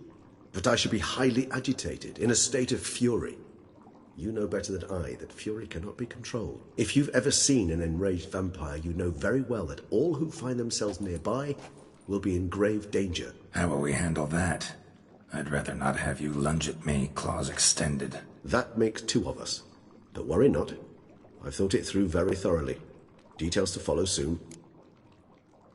All right, so what do you want to do? We shall visit Tesha Mudna, an ancient vampire estate. There we will find cages suspended in the air. I will enter one, be confined. You will lure beasts there. Beasts you will then kill. The bloodletting should prove profuse. Abundant enough so that the blood scent will drive me mad. Wild. Tesha Mudna. What's it like? It is a place of torment. A torture chamber. Long ago, shortly after we'd arrived in this world, one among us named Kagmar developed such a taste and lust for human blood that in one night he could imbibe an entire village. This brought trouble on the entire species. Common folk wearied quickly of living in constant fear. They began to hunt us, seek the aid of mages and witches in tracking us down. So what? Not like they could ever hope to kill you. But they were bothersome. Forgive the comparison, but when did you last enjoy mosquitoes buzzing around your head? In any case, the other vampires decided something had to be done. Kagmar had to be caught and punished. A torture chamber was thus outfitted in the dungeons of Tesha Mudna. Inside it, a cage made entirely of a special alloy of silver, dalvinite, and meteorite steel. Kagmar was captured and locked in the cage. Sat there over 2 centuries, driven to fury time after time, never able to escape. Thus I know the cage will withstand the fury to which we shall drive my humble being. See no reason to dawdle. Tesha Mudna. Take me there. In a moment. Just one last thing.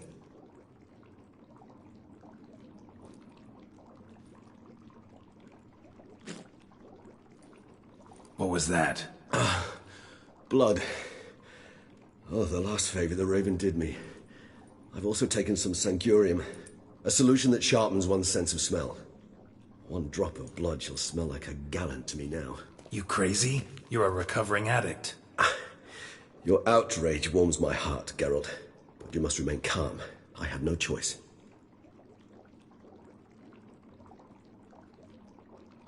As things stand, the die is cast. High time we set off for Tesha Mudna. My head's spinning already, and you're starting to smell quite tasty. And you're starting to scare me.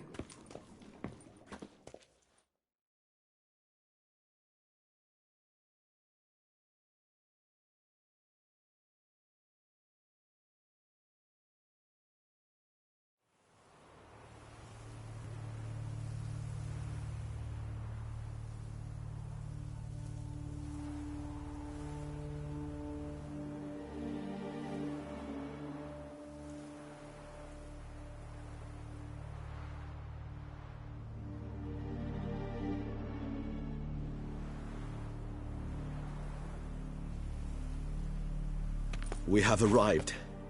The sacrificial chamber of torture and torment lies underground. Sure you know what you're doing? I can only hope I do.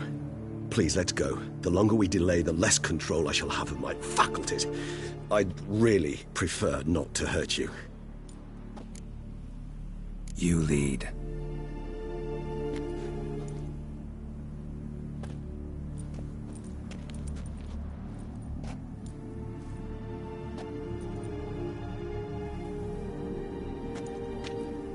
Scurvers must be getting close to their feeding ground. Correct.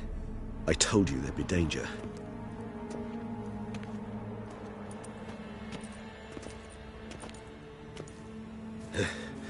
Beyond this wall lies an ancient vampire dungeon. Seen a lot of things in my time.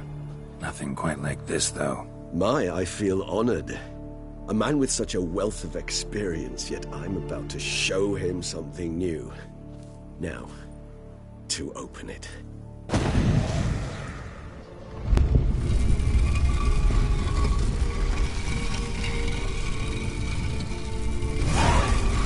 How the hell? It's an ancient form of protection against unwanted guests. A mechanism which releases the latch reacts only to a higher vampire's blood. Tricky mechanisms, a vampire hideout. Fortified, secured. Must have been important to your species once, Toussaint. It shall always be so. During the conjunction, the gate from our world into this one opened upon this land and no other. This was the first place we saw.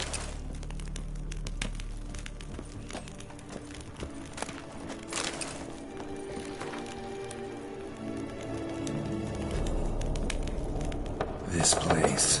There's evil here.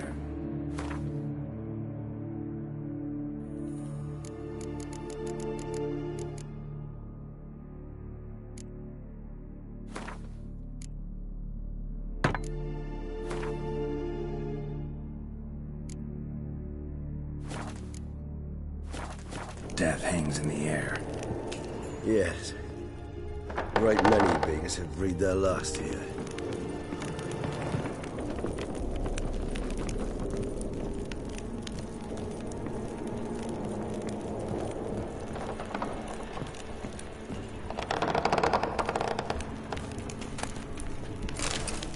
Glyphs are carved into the rock. Coated with blood used to be. They mean something? They're emblems, symbols of, well, what you would call tribes, dispersed throughout the world after the conjunction. My ancestors placed them here to remind us all where we came from. Seems your kind assembled a peculiar little library. Indeed, though I personally did not lay a hand to it. Cells? Who for? Ah, disgraceful. Excruciatingly so, this particular page from our history. I'd rather not summon the demons of the past if it's all right with you. And this one? Which tribe's this? Garisham. My tribe, and Detlef's. We both remained in this part of the world.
Charming place.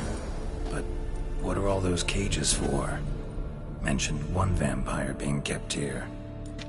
Yes, well, you see, humanitarians is something my ancestors were not.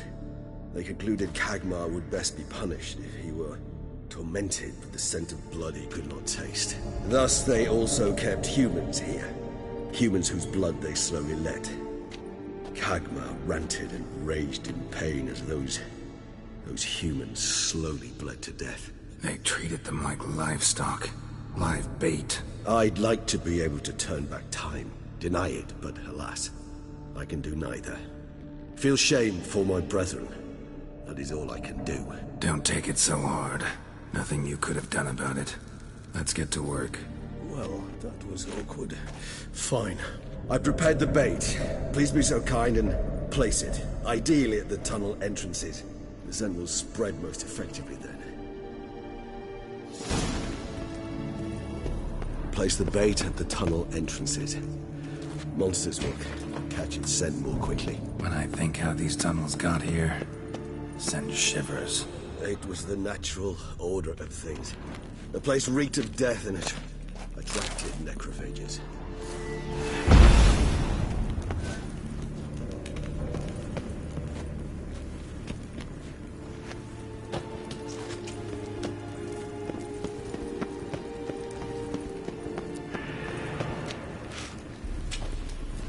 Three done. One left. Think this'll work? I certainly hope so. Meat stench is so thick I wager it carries clear to Novigrad.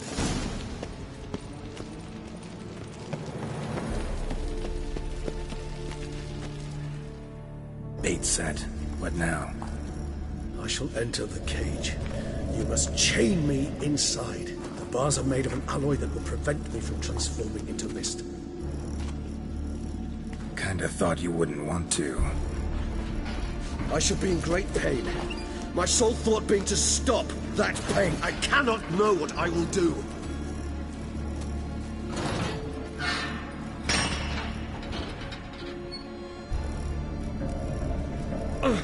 We must hurry. The beasts have caught the scent, so my head started spinning. That the blood? Someone who's never experienced a vampire's bloodlust does not know the true meaning of thirst.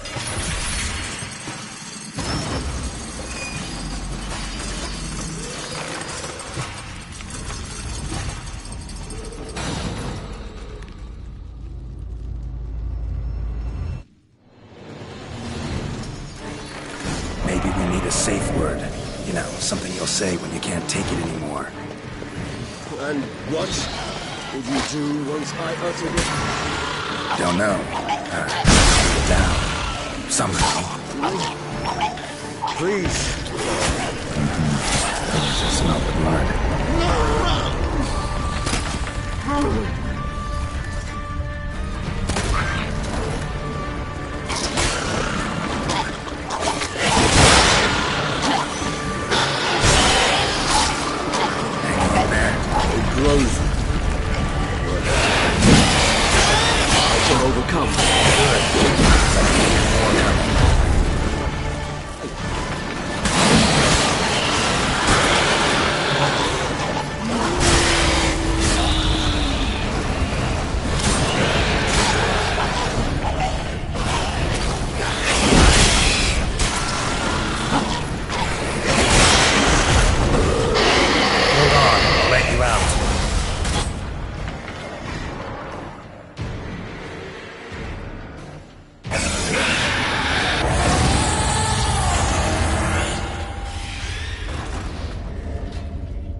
Need to hang on a little longer. Blood'll dry in a few hours. Scent won't bother me.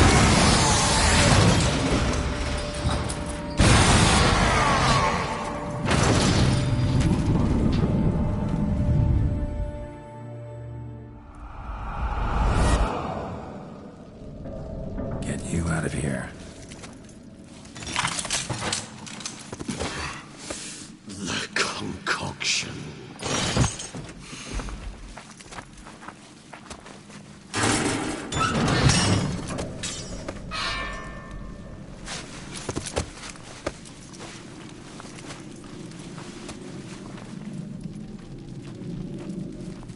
can't finish it in this state. Tell me how. I'll help you.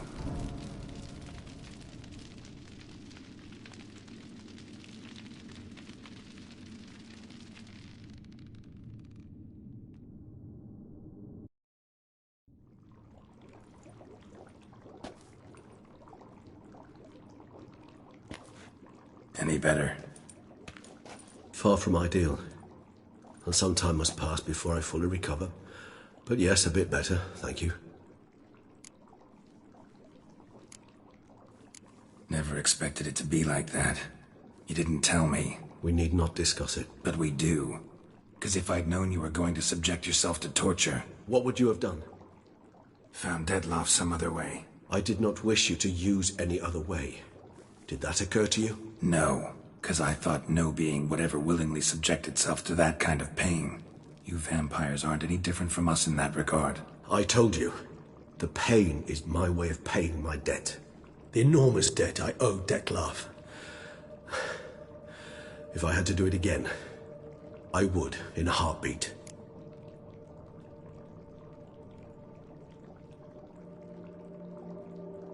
Resonance. It's ready. Are you certain you followed the formula? The proportions...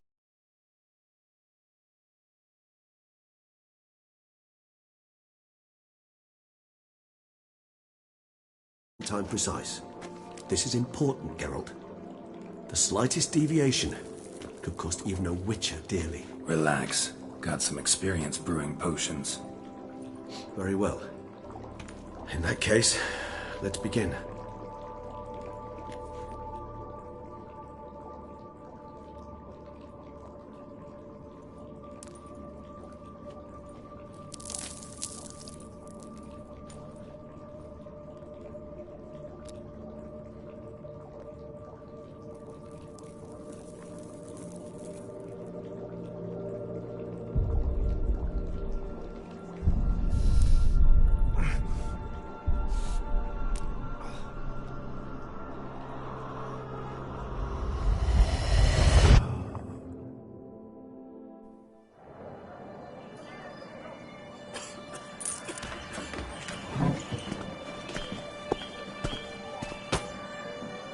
Excuse me. I shall only take a moment. You jumped the queue, sir. But Count, sir, you must understand. I've a meeting. The Count... Sir, you were next. Please, take a seat. This gentleman was here first. Step down or you shall regret it. Ah, failed to realize he was your friend, Count.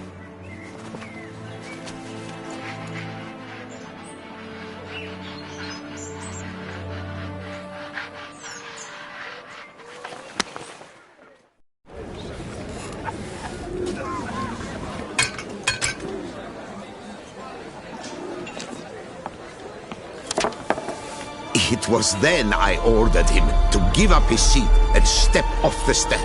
If only you'd seen his face. We got him good, didn't we, Dettlaff?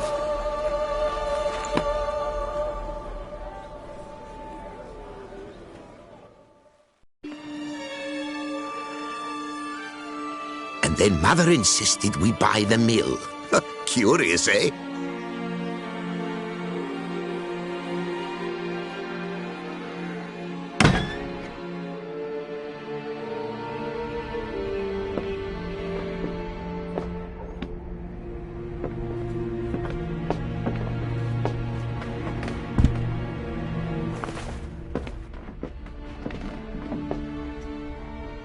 But at least I've a yarn to spin for friends and associates. Forgive me. What?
awake at last. You ride like a squirrel caught in a snare. I'd begun to fear they were death throes, that you'd departed. Sure wasn't pleasant, but it worked. What did you see? Delacroix. His death did not come easy. Seems Dettlaff had made friends with him, still killed him, and chopped up his corpse. And he was overcome with fury, remorse, cut off the hand that had committed the murder. Interesting. And entirely unlike the Dettlaff I know. See anything else? Saw a moment. Delacroix did something selfless. Was kind to Dettlaff.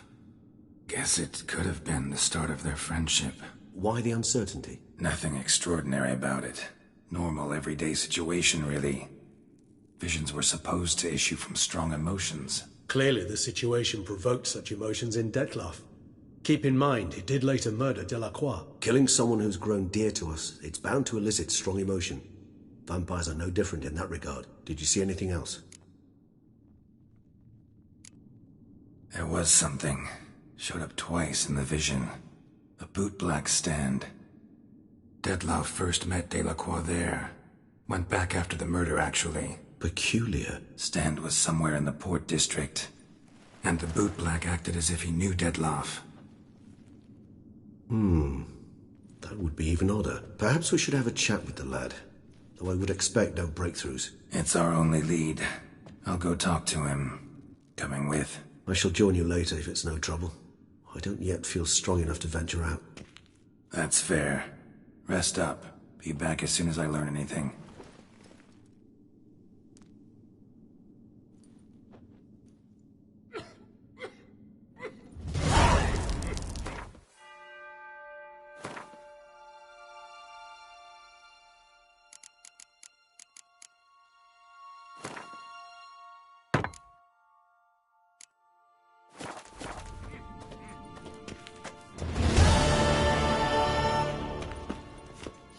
Not now, Geralt. I cannot move a step without your assistance.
Bootblacks don't usually work nights.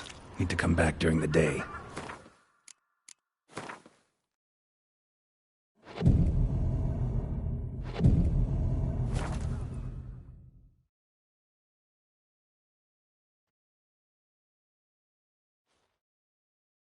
So how would you explain it? Whether it pours for a week or the sun bakes our pates, we've always mud up to our ankles here. You can't blame me for Beauclair's fickle weather. Fickle weather? I've seen you. You empty your chamber pot in front of our shop each morn, so folks will dirty their boots, go to you to get them cleaned. A far-fetched conspiracy theory, sirs. I'll conspire to welt your bum with my belt. Come here. Leave him alone. Just who the spit are you?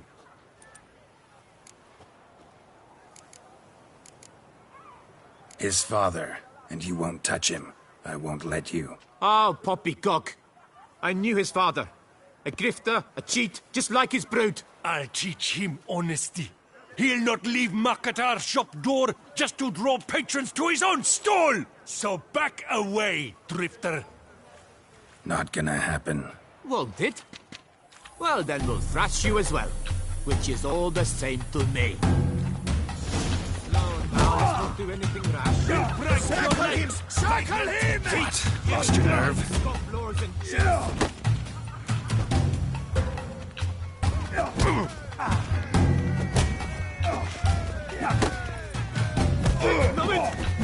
Blood!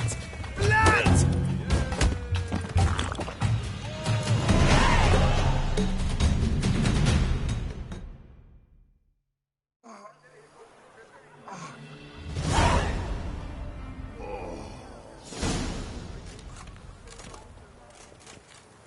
What's the meaning of this? The brawl? Who started it?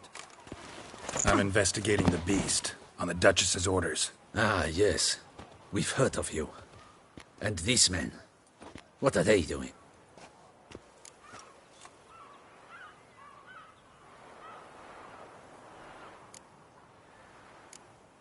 Nothing really. Had a little misunderstanding. Figured it out, though. Uh-huh, I see. As the Duchess's protege, you may go. But this lot, that's another matter. You'll come with us. Some time in a cell ought to scare the dimwits out of you. Come on.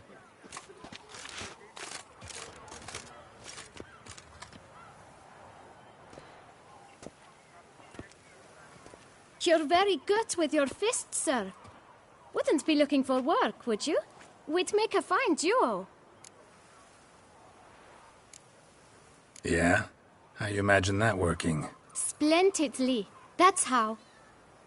I suggest a partnership, where I see to the boots while you stand guard.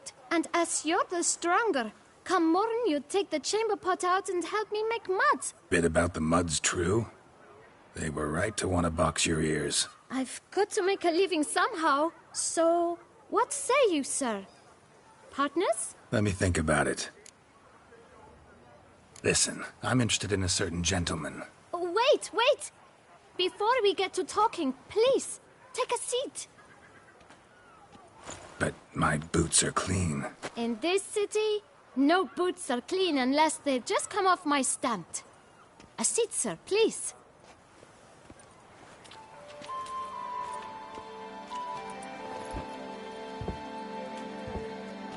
So then, who was it you wanted to ask about? One of your patrons. Tall, elegant black frock. Not from around here. An arrival? Indeed. I hear a faint bell ringing. A modest sum might make it sing out loud and clear. How much? Let's say 500 crowns. What? Gotta be kidding me. What would you even do with that kind of coin? Expand my venture. I'm sure you can imagine. Have a proper stand with a big sign. I want a new box too. New polishes, new brushes. And if I've enough coin left, I'll buy a share in a launderer's. Get wastewater for free. Got it all planned out. I should think so.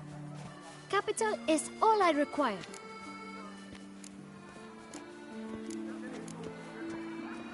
All right. Let's see if we can't figure something out.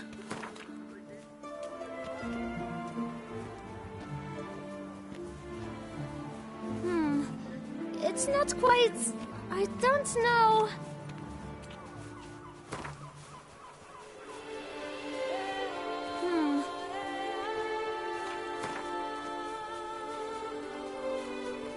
Ah, see? I knew we'd clinch it.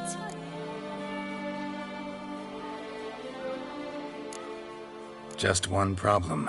Don't have the coin. See if I can't get some, then come back. I shall patient...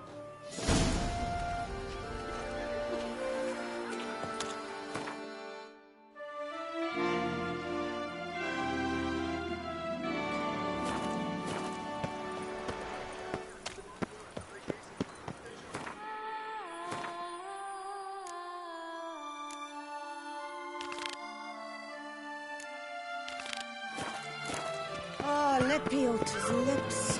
My lips are waiting. Come now, toss us a coin.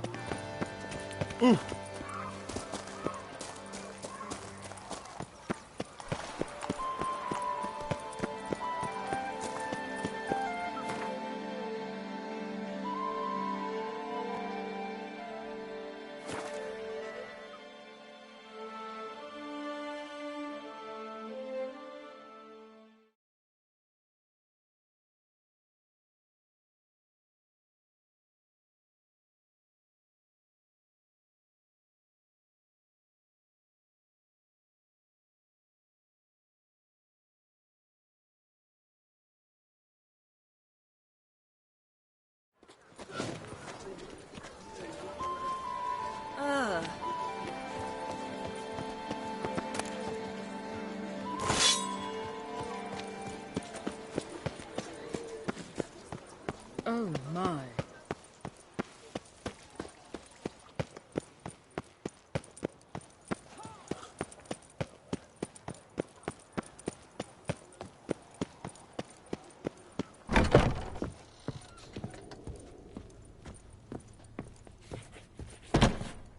I wonder?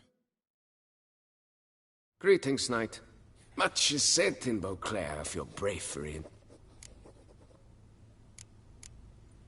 Wouldn't mind.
Well, see you later. Go in peace for a night.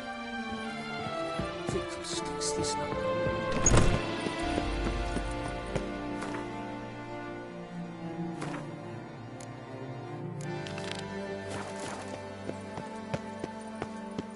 Oh,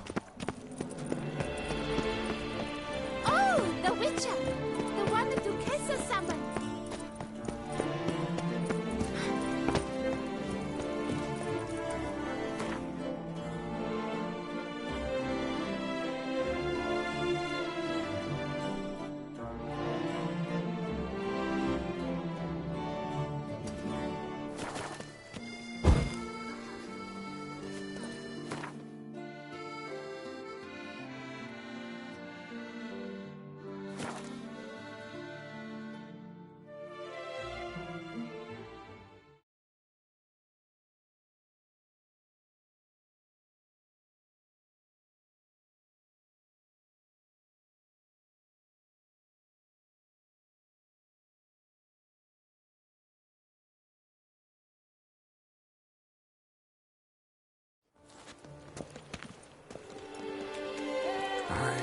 wasn't mind if that beast devoured me.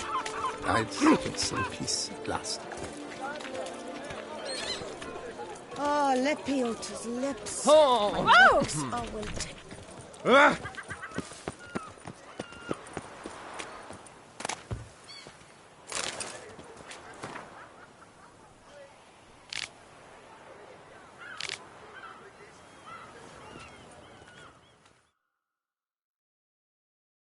Well, greeting. Tell me, good sir. Here, your coin. Put it to good use. 1,000 thanks. I shan't forget it. Now to the matter at hand. I know the fellow you seek, though I don't know his name. A steady patron. Gets his boots cleaned every few days. He's very good to me. Always pays me a premium. Know where I might find him? No, but you could wait here. Perhaps he'll stop by. Don't have the time for that. Sure you don't know where to find him? Or maybe notice which direction he came from? When I clean boots, sir, I do not look up to see where folk come from. I clean. It seems you're having a rough go of it. Oh, you're here. Feeling better? I am, thank you. The local necropolis. The air does wonders for me. Now, if I might intercede, I dare say I've the right question to ask. Young man, you see this vial? One drop added to your boot polish will help you wipe even the most encrusted boot clean as the dome of St. Lebioda's Cathedral. With it, you will serve 3 times as many patrons at a fraction of the effort, and piles more coin. I'm prepared to give you this vial if you tell me where the man we seek lives. But you won't hurt him, will you? The gentleman's art, true, but he's kind. In point of fact, he's a friend. Yet we had a falling out of sorts and would like to straighten matters out. I leave his boots at the door of a house near the port. The door is red, but I do not know if the gentleman lives there. Worth checking. Might happen on a lead. Would you let me scrape the dirt off your kickers before you go? With all due respect, sirs, your boots could stand a cleaning. Thank you. Perhaps later.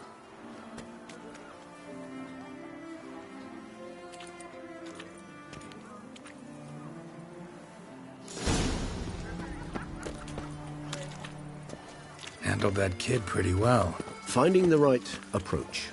That's the trick to dealing with children. Yeah, saw that. Meaning, the right thing to bribe them with. I doubt her man will ever be sober. Red door. One the bootblack mentioned. We shall talk later. Let's find Detlef.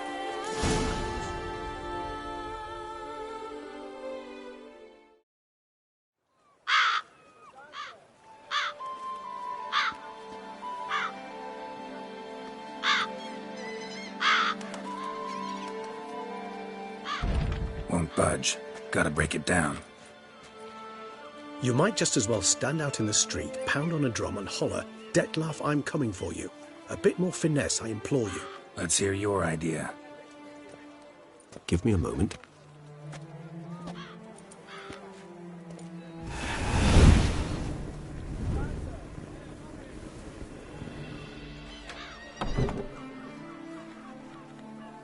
Nice. Ever consider becoming a burglar? Skill like that'd come in awful handy. I considered it briefly, but ultimately concluded it would be terribly dull. Come.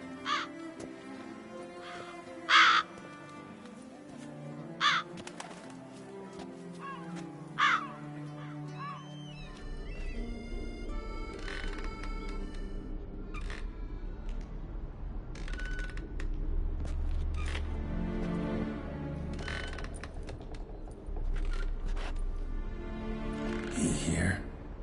Sense him? No, he's not here, but he was here recently. His scent is still strong.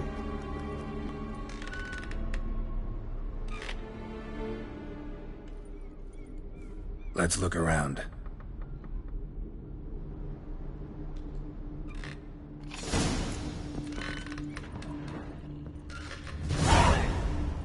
Old toy. No use to anyone. Shame. Must have brought someone joy sometime. I find these Puppets, rather disturbing.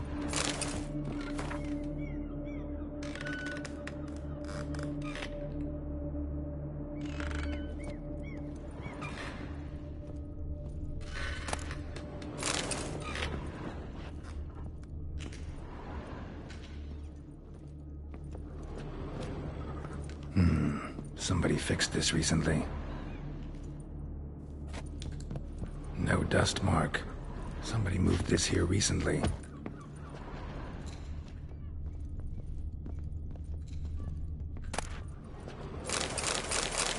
Nice little trinket.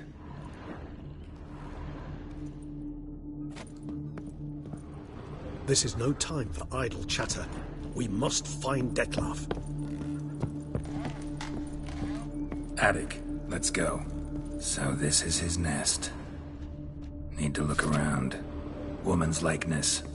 Bit smudged. Is his lover? I don't rightly know. Reminds me of someone. Who? Not sure.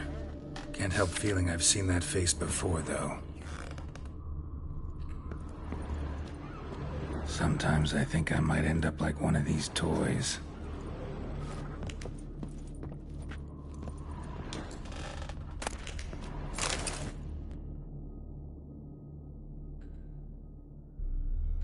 Detlef van der Eretain, you do not know us, but we know you to be a vampire. We know also of your weakness for the wench they call Renawed. Now you know this. We shall chain her down and let rats feed on her. We shall flay the skin from her flesh. Yet you can save her. You need but travel to Beauclair, where you shall slay 5 men in the manner we prescribe. You must complete the killing in 3 days. Fail, and the next letter you receive will contain a memento of your failure. Your beloved's finger. There you have it. Proof positive Detlef killed not of his own accord. A blackmailer sunk his claws into him. Any idea what it could be?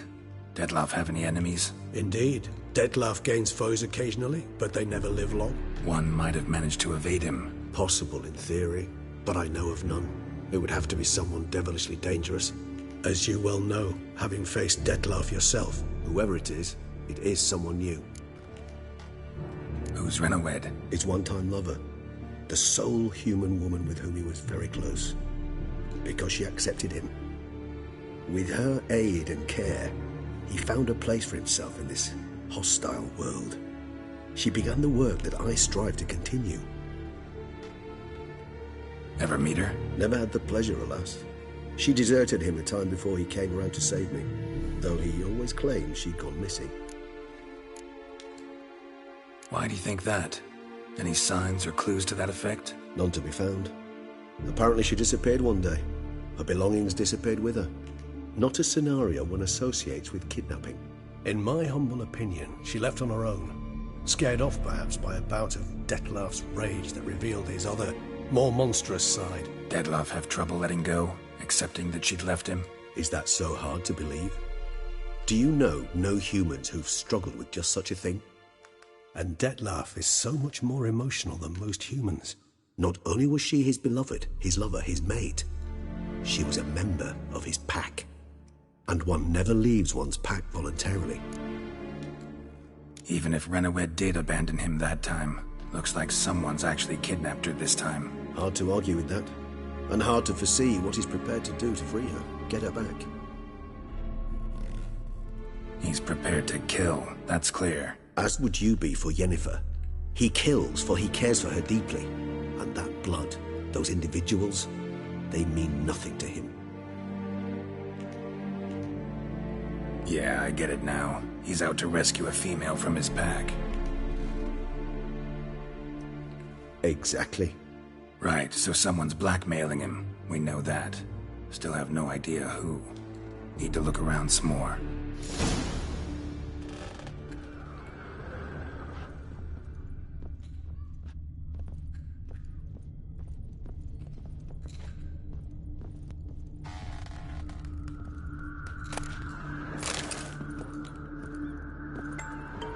Tools were used recently. Detlef unwind by fixing toys between murders. Really now, Geralt, must you? Nice tune. Indeed. I'm not certain why, but it reminds me of home. Our true home from before the conjunction of spheres.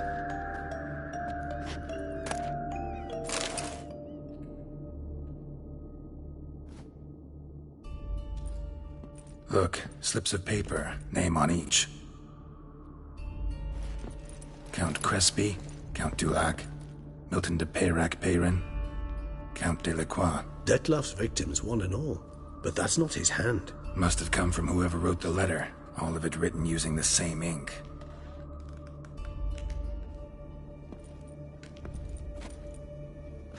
See the color? Ink was dyed with cinnabarite, rare mineral, pretty much found only in Nazaire, but I fear it means very little. Anyone could have imported such ink. Fair enough. Still worth remembering. Look, this slip is stained. With wine. Not much to go on either, especially not in Beauclair. Perhaps. Yet perhaps also worth remembering.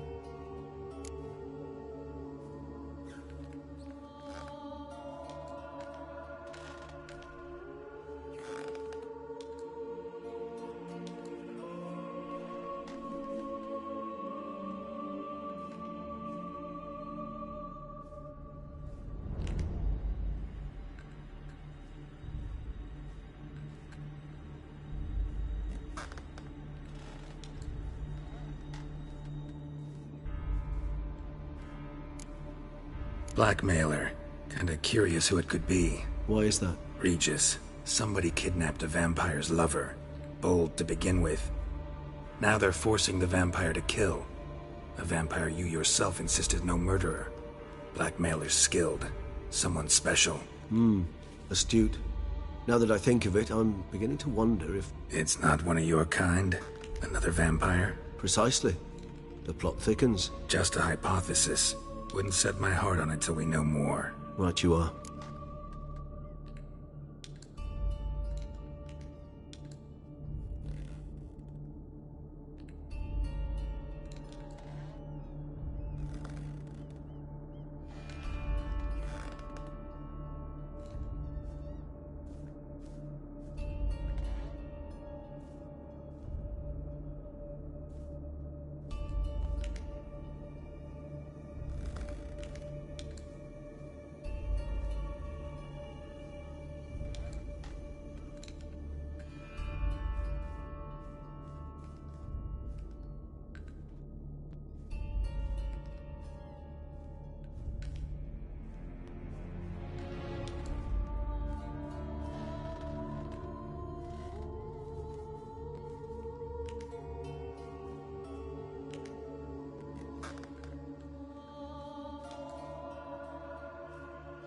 Let's sum up what we know.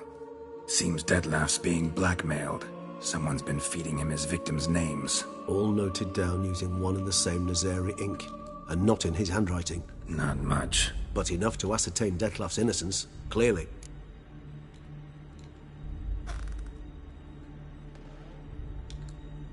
Actually, it is. Detlef's being manipulated. Some lunatics turned him into a tool, making him kill. So it would seem. But this illuminates a path of action for us. We must find Renowed, render the blackmail senseless. The lunatic or ticks will thus lose hold on Detlef. That's one idea. Could be worth a shot. But what about Detlef? He gonna go on killing while I'm out searching for his lover? He will not. I shall convince him to stay his hand. Assure him you're a friend seeking to help. I'll await him here. He's sure to return sooner or later.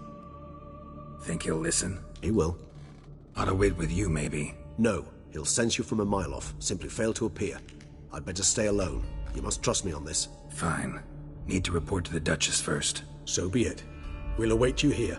Detlef and I both.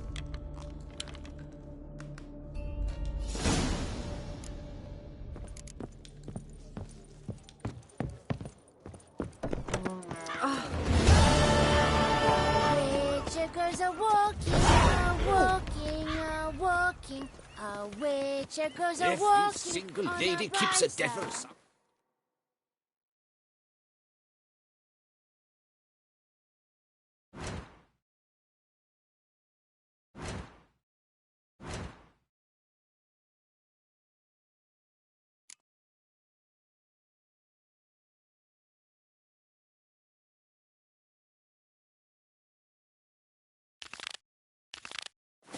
shady.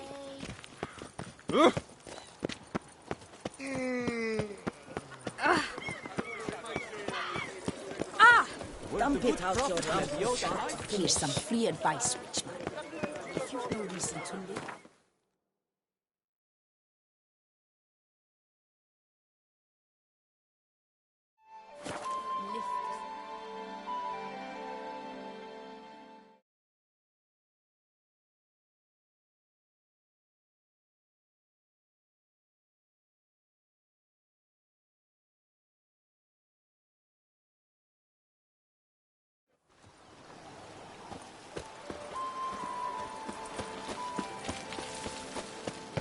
Sure, go on.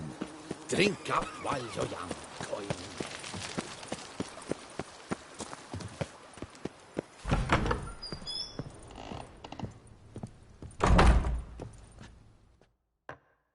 Renovations coming along all right? I am delighted to inform you we have completed our labors. You can now devote yourself to enjoying the vineyard's delights to the fullest. You must forgive me my temerity, sir, but I thought, with all the work on Corfo Bianco completed, and with the estate looking more beautiful than ever, it might be appropriate to commemorate the moment. Sure, why not?